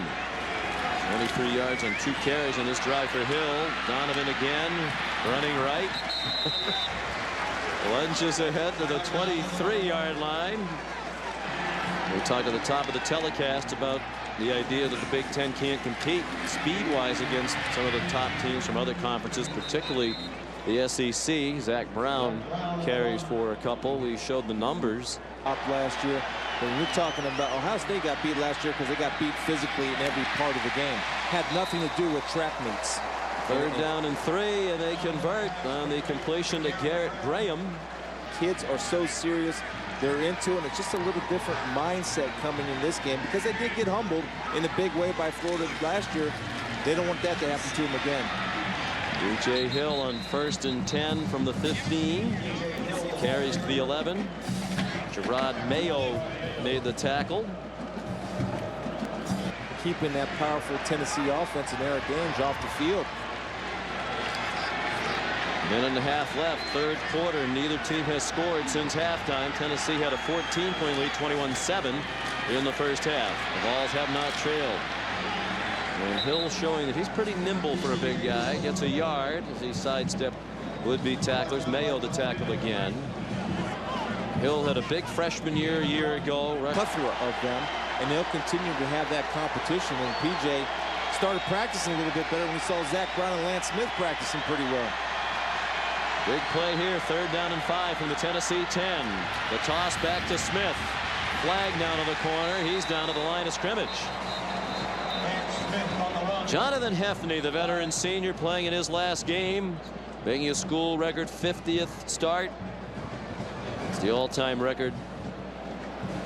Jeff Hall, a kicker, also started 50 straight games for Tennessee. We'll see right here. Eagle formation. Take a look at Beckham's. Not enough men on the line of scrimmage. Penalties decline. 4th down. And yet, again, that's number 4. He's had another very good year. 20 out of 24. He's the most accurate field goal kicker in Wisconsin history at 76.6%. And he hooks that one through. Taylor Milhoff will kick off to Lennon Creer and Dennis Rogan, a couple of freshmen back deep for Tennessee.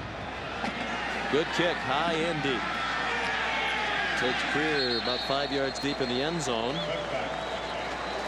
Colt Brennan, you can say what you want about his release, this, that. The one thing I know, he's accurate. Very accurate. Ainge is accurate as well, and that was right off the shoulder pads of Josh Briscoe. Ainge was not particularly accurate his first 2 years at Tennessee. 55% as a freshman, 45% as a sophomore, but then David Cutcliffe came back to Tennessee as the offensive coordinator. They've done a lot of work on mechanics. Last year 67% for Ainge, and this year 63%, while battling some injuries. It averages out to almost 65% with Cutcliffe, 51% before David came back. Oh, trouble with the pitch by Hardesty, and he falls on it. And that'll end a gruesome third quarter offensively for Philip Fulmer and the Volunteers. And it is starting to aggravate Coach Fulmer. We head to the fourth at the Outback Bowl. 21-17 Tennessee.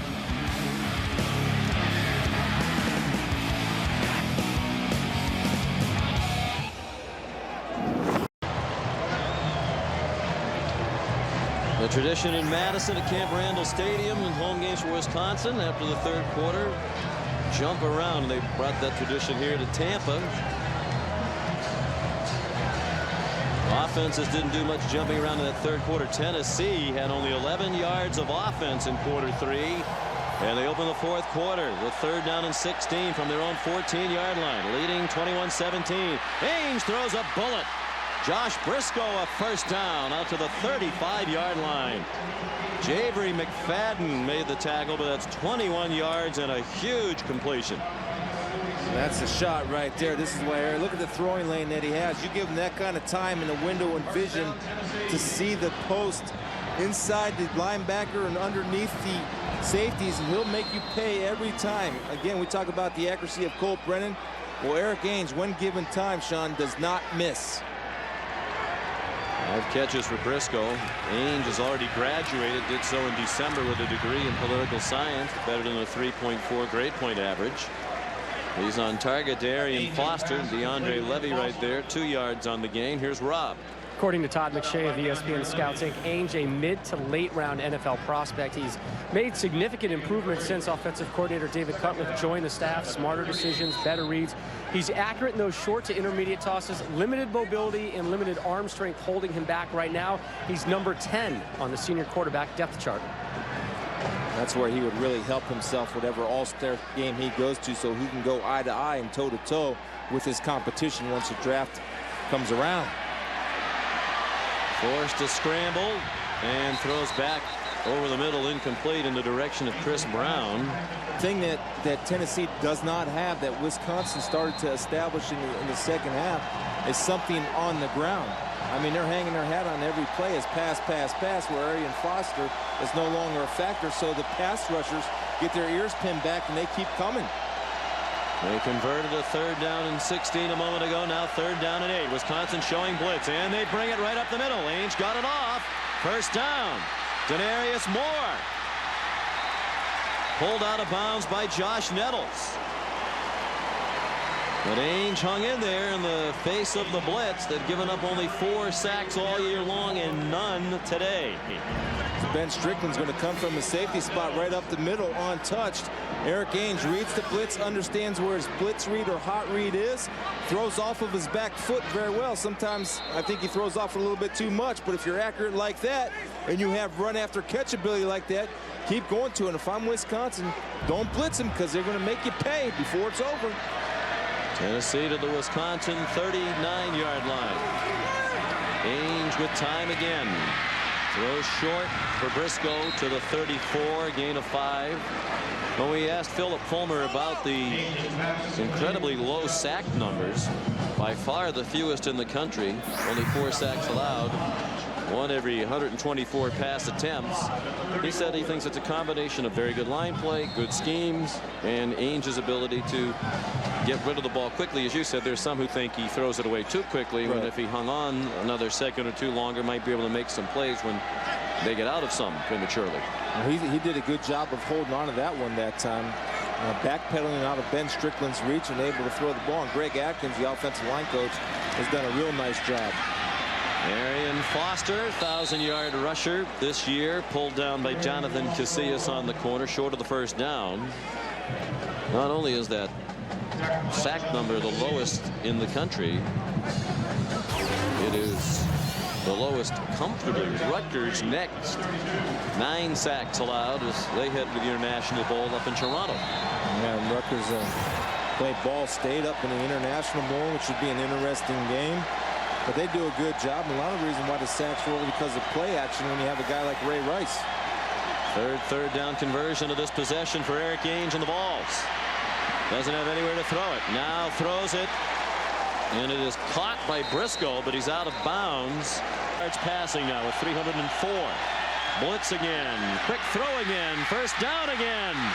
Gerald Jones all the way to the 15. Well, they keep blitzing Ainge on third down. He keeps converting. That one's good for 17. One of his strengths and maybe a little bit of his weakness is getting rid of the ball in a hurry. Well, this is his knowing the offense, knowing defenses. Look where his eyes went. He saw the pressure from Casillas coming. He goes right to his hot route, Jones. And Jones already showed in the first half with his touchdown run what he can do with the ball. Here again, breaking tacklers and running with power and purpose. And Jones lines up at quarterback. 2 carries for 39 yards against LSU in the title game. Scored a touchdown earlier out of the quarterback position. Gave it this time to Arian Foster. He's to the 9-yard line. 6 yards on the pickup. And a very impressive drive to open the fourth quarter by Tennessee after they had 11 yards of offense in the third quarter.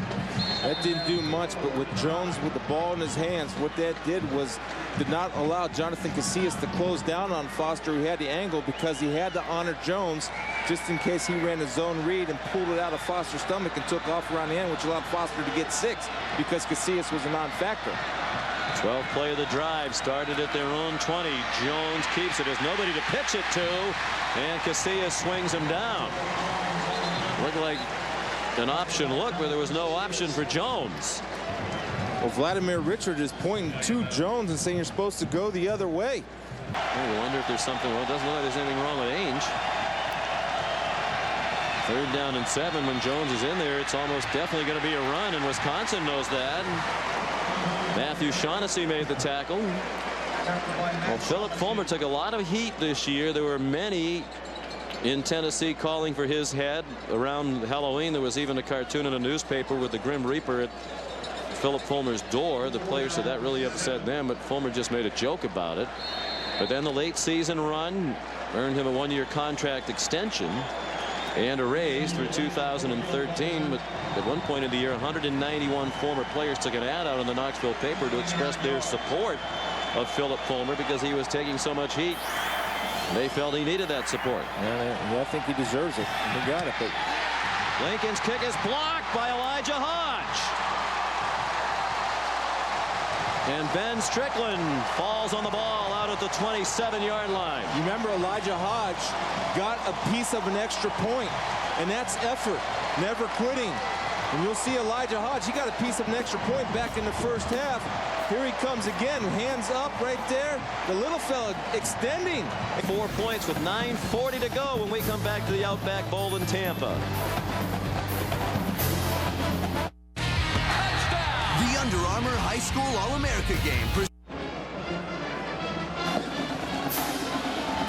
Today's game track is brought to you by American Chemical. Eric Ainge has had a big day. He's thrown for 321 yards and 2 touchdowns. Tyler Donovan keeps getting walloped and keeps answering the bell to keep his team within 4 points. He's been hurt by some drops here. 2 notable drops by Kyle Jefferson in the third quarter. Now we're in the fourth. 9:40 to go. And curious play calling today from Tennessee a couple times in the red zone. They went to that trick play in the first half. Ainge tried to hand it off between the legs to Lennon Creer, who fumbled. And now they take Ainge out of the game for a number of consecutive plays when they're in the red zone. Do not score. Now, I don't understand taking a guy that's going for 321 and 2 touchdowns out of the game when he got you down there. The other thing is that's Wisconsin's 4th timeout because it can't line up on offense. And that, you know, maybe it's the layoff. I don't know what it is, but that's something that Coach Bielema will address, and certainly not reflective of a Paul Chryst coach offense. What a great coaching job he and his staff have done this year. I don't know how much Al likes defending 5 wide receivers, though. That's kind of opposite of the type of guy Al is. P.J. Hill bowling over Tennessee Vols. He gets to the 32, a 5-yard run. Elix Wilson has done a nice job filling in for Rico McCoy, and actually filling in for Gerard Mayo, who moved to the weak side. And Elix took Gerard's spot at the middle linebackers, played a solid football game today. 15 carries, 82 yards for P.J. Hill. He's the lone back. 2 tight ends on the field for the Badgers. Hill again showing that shiftiness behind the line. Looking to go. Hefney and Berry, and it's Hefney who tracks him down at the 18-yard line. Deceptively quick and great feet for the big fella. Reminds me of Ron Dane with a little bit more of a burst. Great vision, cut, and burst, and he's off to the races. Now you know you're going to get tracked down, protect the football. 50-yard run for Hill. 16 carries, 132 yards for the 227-pounder. Lance Smith, the tailback. He dances to the right and gets next to nothing. Gerard Mayo tackles him after a 1-yard gain. You know, Lance has not played a lot, only in the home games, as you mentioned earlier. And sometimes when the cutback's not there, you put your face in the line of scrimmage and you drive those legs and take 3 yards. You don't need the game breaker every single down. So 3-yard gain is good. 4-yard gain is good.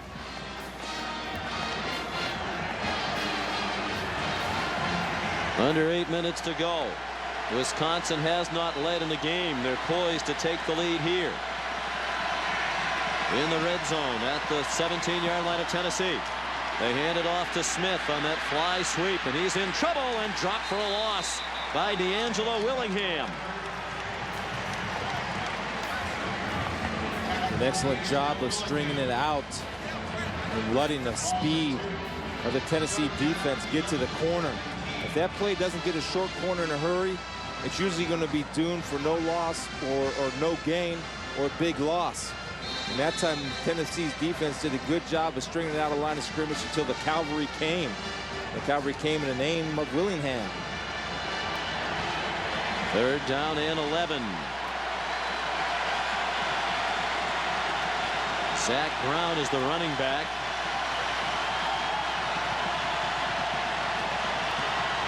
Four-man rush for Tennessee. Donovan with time, throws. It's caught, but short of the first down. Travis Beckham's first catch of the day. They're 9 out of 15 this year on 4th down. And it's Donovan on a design rollout. And now he's looking for help. And he is out of time and throws it away.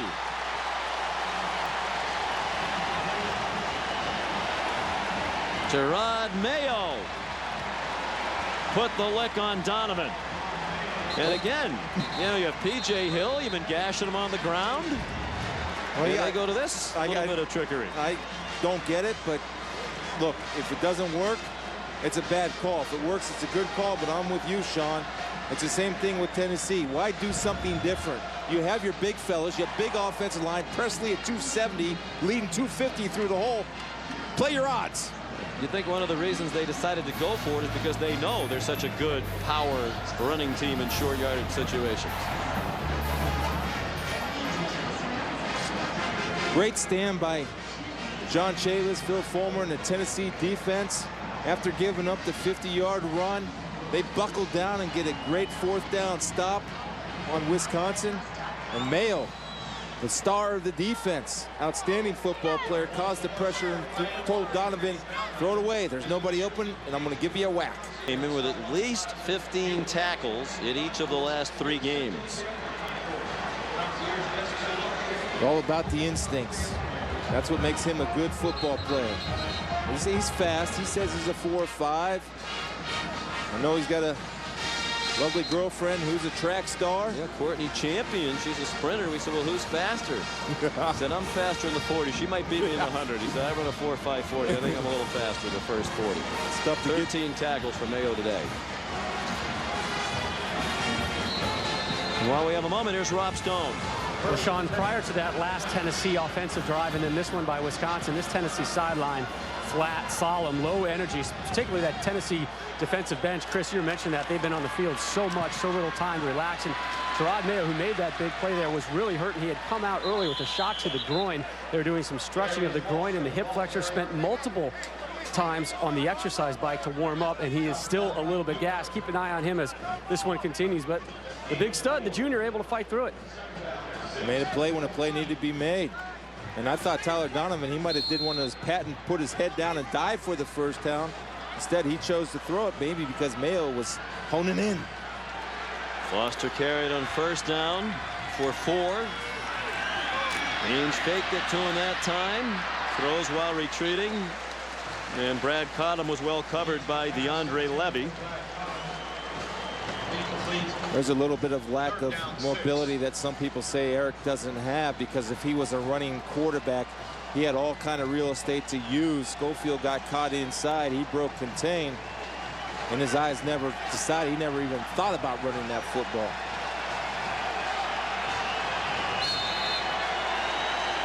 A number of key third down conversions in their last possession when they drove into the red zone, got stopped and had a field goal blocked. Here's a 3rd down and 6. 5:12 to go. Tennessee leads by 4. On their own 14. Ainge trying to set up a screen. Foster burst through the defense. First down. As he rolls out to the 29-yard line. Ben Strickland chopped him down. It's a great call by David Cutcliffe right there. Wisconsin normally in 3rd down has been bringing blitzes. This time they only come with a 4-man rush, but the timing is perfect. It allows the offensive lineman to create separation with the running back so he can get the blocks on the defenders down the field, and allows Arian Foster to read those blocks. Excellent call, excellent execution by the Volunteer offense. One of the bright offensive minds in the country, David Cutcliffe. In his last game at Tennessee, he'll leave to be the Duke head coach. He was very excited about that opportunity. He believes they have the potential to take that program and make it outstanding. They're one of the worst in the country right now. Austin Rogers tackled by Ben Strickland. He said they're going to make the commitment that it takes. They've already started to do it with the resources to make sure that he hires outstanding assistant coaches. Well, we asked him, how's he doing both? He says Tennessee by day, Duke by night. Yep. And immersed in his job during the day for Tennessee, at night accumulating a staff. Which part of it helps. It's been a dead period in recruiting, so he doesn't have to worry about being on the road recruiting for Duke. Foster tackled by Elijah Hodge at the 35-yard line. Here comes another big 3rd down for Tennessee as the clock rolls under 4 minutes remaining. So it's hard to defend if you're Wisconsin. And Wisconsin brought 4 last time to hit him with a screen, but on 3rd downs, their tendency has been to bring the blitz, where Eric Ainge has hurt them with his hot reads and his ability to find the weakness of the defense in the coverage.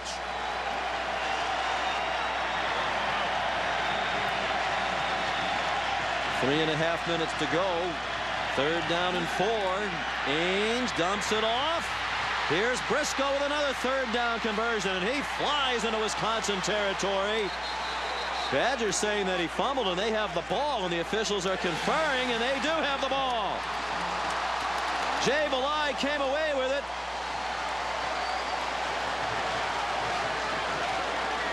And the officials continue to talk. Where the ball is caught. If the ball's caught behind the line of scrimmage, it's a legal play. That's a legal play, and it's an excellent call because Cottom comes across the line of scrimmage, picks off Strickland, drills him. Nobody's accounting for the Briscoe who's coming in motion. Execution, and David Cutcliffe again drawing him up there. Beautiful call on a crucial 3rd down. Remaining. After review, the ruling on the field is reversed. The Wisconsin player did not have possession of the ball inbound. It'll be 1st down for Tennessee at the 40-yard line. I think they got it right. I just can't understand why it took so long. No, I don't know why it took so long, but I know that's why replay is in place, because that was a crucial time in a crucial game. And it's no lack of Valai. He's trying. He's coming full speed. That's a fumble, but he's already on the line, and then the ball, as you see, is not in his grasp. I mean, it's out. Well, maybe it didn't hit the ground, but still, he didn't have possession of it going over the boundary. If he gets possession of out of bounds, he's out of bounds. If I'm Eric Ainge and I'm in that huddle, and I'm telling my offensive line guys, we get a 1st down, we're going to force them to use a timeout. We can run the clock. Block like you've never blocked in your life. And the clock runs with 3:10 to go. Arian Foster. No gain on the play. DeAndre Levy The linebacker, junior from Milwaukee, made the tackle. Under 3 minutes to go. Only one timeout left for Wisconsin. Keep in mind that Arian Foster has, and he'll dispute it, has the reputation of putting the ball on the deck, and Wisconsin feels like he can put the ball on the deck. If I'm Arian, he's coming in there a little bit loose. I cover it up with 2 hands because you know the Badger defense are going to come tackle that football. Well, when we spoke to Arian yesterday, he said I've only fumbled 4 times, but some of them have been in key spots. But Wisconsin coaches said they've been working on batting the ball away from Foster because they think he is fumble prone. Matthew Shaughnessy there to drop him for a loss. Back to the 44-yard line. Would you use your last time out here if you were Wisconsin? I'd save it for the offense right now. Well, you can better manage the time remaining when you have the ball. Well, I think after this play I might use it, yes. But they might throw on 3rd down and 15, and if it's an incomplete pass, you wouldn't have to use it. I guarantee you they won't throw the ball. I'm not going to guarantee it, but I wouldn't throw the ball. I'd put it that way. Taking a long time to get it in, and it looks like they'll either use a timeout when the play clock runs down or take the delay of game penalty because they're not likely to get the snap off here. Timeout. 1:38 to go. 2 timeouts left for Philip Fulmer and the Volunteers. Well, it's been nip and tuck throughout. It's a 4-point game. 1:38 to go here at the Outback Bowl in Tampa.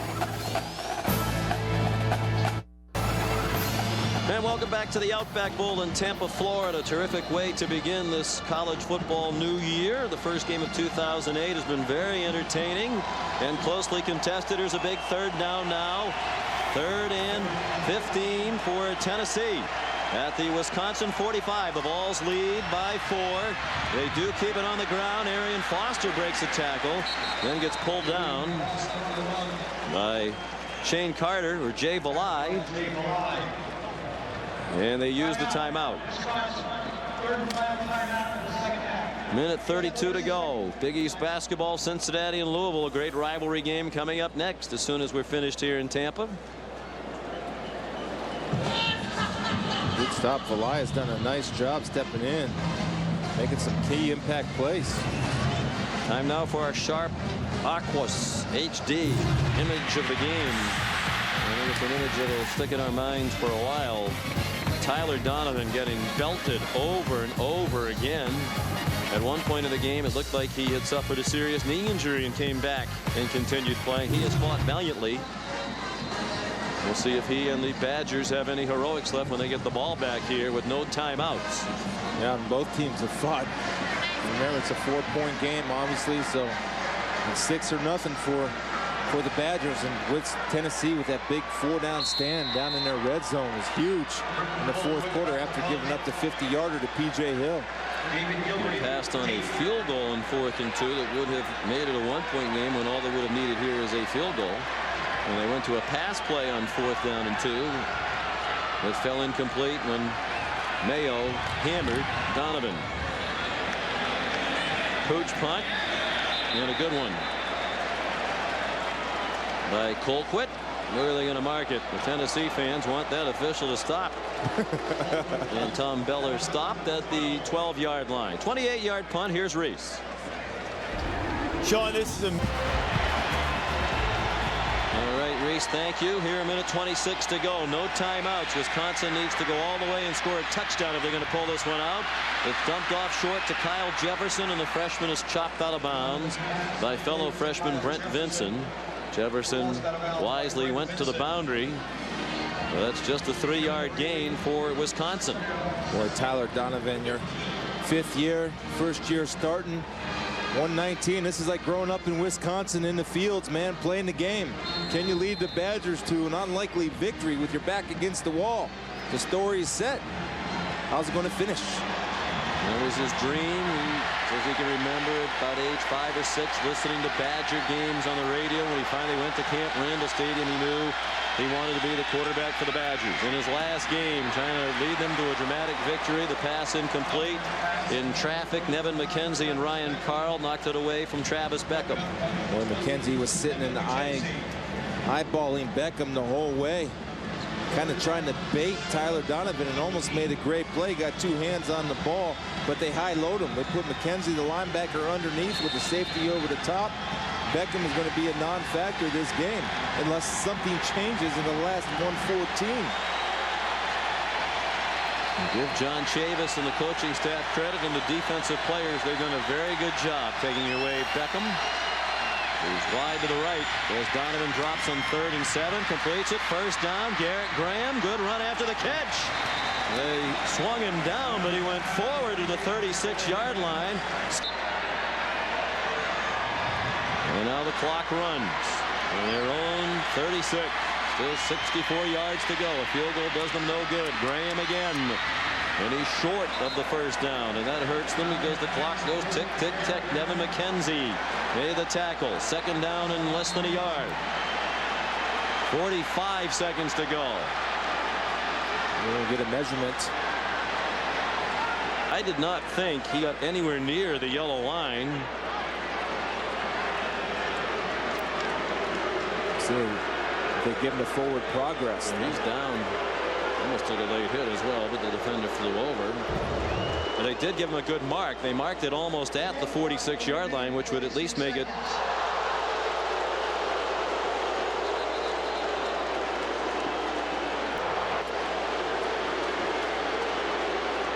and it is a first down.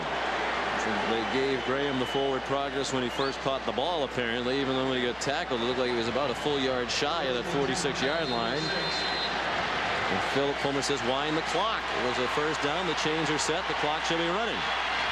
40 seconds to go. Donovan throws, caught, and then Beckham takes a hit out of bounds. Are they going to throw a flag on that? The Badger sideline wanted it. They're not going to get it. The ball to the 41-yard line. D'Angelo Willingham with a hit. It's a fine call. I think you let that one go. He doesn't give him a nasty blow. He touches him, and he was. Well, you can't hit him at all, Chris. 2 yards out of bounds. His feet were in the air before he left out of bounds, before he landed out of bounds. Now flags thrown. Both sides want the penalty in their favor here. That was Beckham's 2nd reception, so he ties Lee Evans' Wisconsin single-season reception record. On the defense, number 91. 5-yard penalty. 75 catches for Beckham. It was Ayers who was offside. 38 seconds to go. 36-yard line. 1st and 5. No timeouts for Wisconsin. 2 for Tennessee. Good discipline by the Wisconsin Badgers holding their water, and Tyler Donovan going on 2. Nice little changeup in crucial situations. Zach Brown, the running back.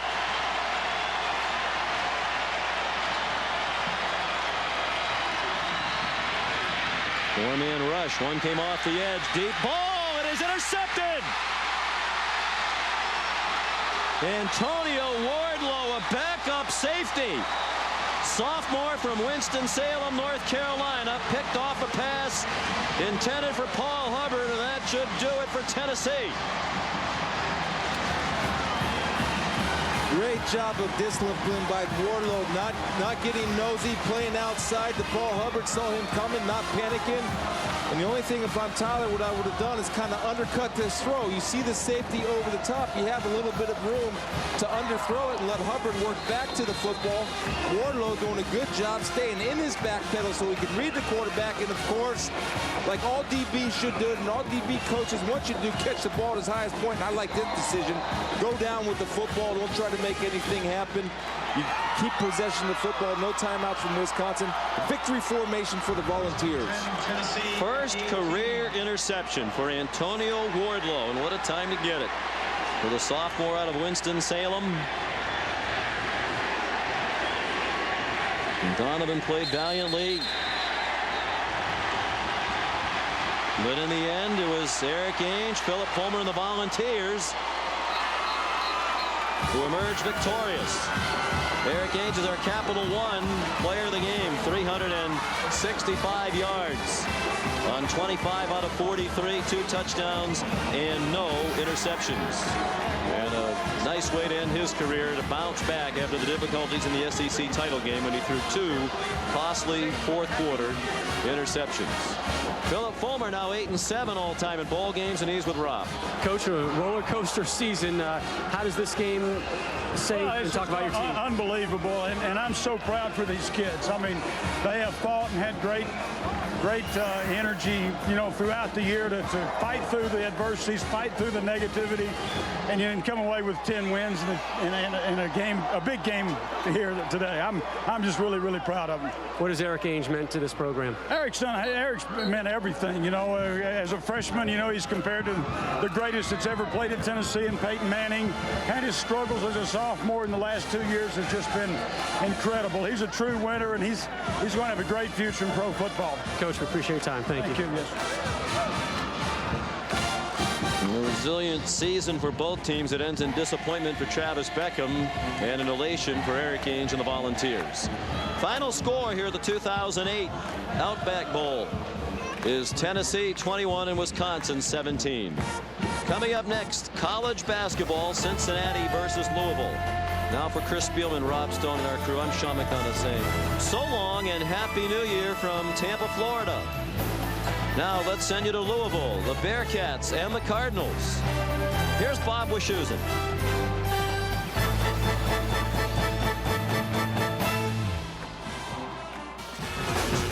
In one of the great theaters for college basketball, Freedom Hall, as always, is sold out again. It's the Big East opener. Earlier today on ESPN, the Outback Bowl, Wisconsin and Tennessee, Brett Bielema and the Badgers taking on the Volunteers. And I mean, Tyler Donovan showed some big-time toughness. He got drilled as he got into the end zone. Trainers checking him out. They couldn't have kept Donovan off the field if they had built a moat around the place. He kept getting his helmet and getting back up, getting hit by the Tennessee defense, and kept on playing hard and leading his team, and very nearly led them to the victory over the SEC foe. 14-7 in the first half. Eric Ainge, Brad Cottom. Vols had a 21-7 lead after the extra point, but the Volunteers wouldn't score again in this game. Fourth quarter, 21-17, just over 6 minutes to go. Donovan buying a little time. Look at Gerard Mayo just drill him. It's turned over on downs on fourth down. Final minute, Badgers still down 21-17. They get one more shot. Travis Beckham, one of Donovan's favorite targets, is out there, and Antonio Wardlow saves the day for the big fella in orange. Tennessee wins it 21-17. That was Wardlow's first career interception. 21-17, the Volunteers win, and up to that point, the Southeastern Conference remained perfect in bowl games as Tennessee gets its first 10-win season since 2004. Ainge finishes up his career 365 yards. Got a first down out of it. Inside the 10 to the 8-yard line, Kevin Mitchell. And they're forcing him out of bounds down there, but the Trojans here with a first and goal. This is a defense that likes to slant and angle quite a bit. They slant. Thursday, January 31st at 10/9 Central, new series premiere. Johnny Lee Miller is Eli Stone, so it's right after the season premiere of Lost. A lot of good stuff coming up. It shows you'll be working some hoops. Don't forget, Ohio State and Illinois Thursday night on ESPN. Yeah, before you head to New Orleans, right? Get ready for a little ESPN radio. Do a little radio down there. Call We'll have some fun. game. That'll be a great scene down there. Few posts for touchdowns, came back at the end of the ball game, take the lead with just under 2 minutes to go. Lloyd Carr comes out with a victory in his final game. Outback, another Big Ten team, Wisconsin facing Tennessee. Eric Ainge, 31 yards to Brad Cotton. And he goes in for the touchdown. 21-7 is the lead for Tennessee. Tyler Donovan had a rough day and a good day. He had a rough day. He got hit a whole lot, but he was very tough and resilient. Comes in for the touchdown pass to start to get Wisconsin back in the game. But their defense had to really step up here at the end of the ball game. Donovan with a chance to go in and maybe for a touchdown to win it. The receivers got to go make a play for the football. Defensive back wins the battle, so does Tennessee. Gator. The Outback Bowl, the Vols were dealing with coaching changes and academic suspensions, but all those distractions didn't affect UT against Wisconsin. First quarter, Gerald Jones at quarterback for Tennessee, and he runs it in for the touchdown to make it 7-0. But the Vols' regular quarterback was pretty good, too. Tied at 7 in the second quarter, Eric Ainge lofts a beautiful pass to Josh Briscoe, a 29-yard touchdown toss. Later in the period, Ainge waits for his tight end to come open, Then he fires a strike to Brad Cottam, and the big fella rumbles 31 yards for the touchdown to make it 21-7. But that was Tennessee's last trip to the end zone. Fourth quarter, Tennessee is up 21-17. Daniel Lincoln in for the field goal, but this kick is blocked. Elijah Hodge got a hand on it to keep the score close. Final seconds, Wisconsin is still down 21-17. Tyler Donovan throws for the end zone, but Antonio Wardlow comes up with a big interception for Tennessee. His pick seals a 21-17 victory.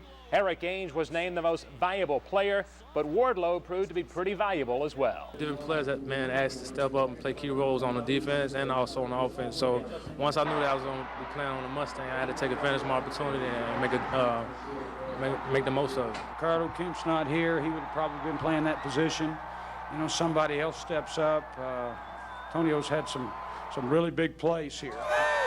We're excited. We're pleased. We're ready to go home and put a little bit of a staff together where we need to, and hope to have that done as quickly as we possibly can. Georgia will can also come out of that backfield. Here on third down, SC number 1 has to protect because Illinois has gotten pressure when they've gotten Booty into third down and long. They've brought linebackers on the pressure. If you look for Davis initially, but also McKnight has checked in. Could be up here at the slot, the top of the screen. An empty backfield. 4 down linemen for Illinois. Time for Booty, dropped. Is the right call and a quick call from upstairs in the replay booth. And there's the young man who saved the touchdown. Joe McKnight said there weren't too many fellas down at Louisiana High School behind like that. Oh man, he's got to be winded with that. That was a sprinter's burst. Sure was. So just when it looks like things are going to go, had a completion inside the 5-yard line. The ball was jarred loose, and now they'll be coming out on the 20-yard line. Beeler with a strong leg. Well, the season premiere that a whole lot of folks have been waiting for on Thursday, January 31st, a 2-hour premiere event starring the season. Some will leave the island, but some will not. Time to find yourself lost. So Thursday,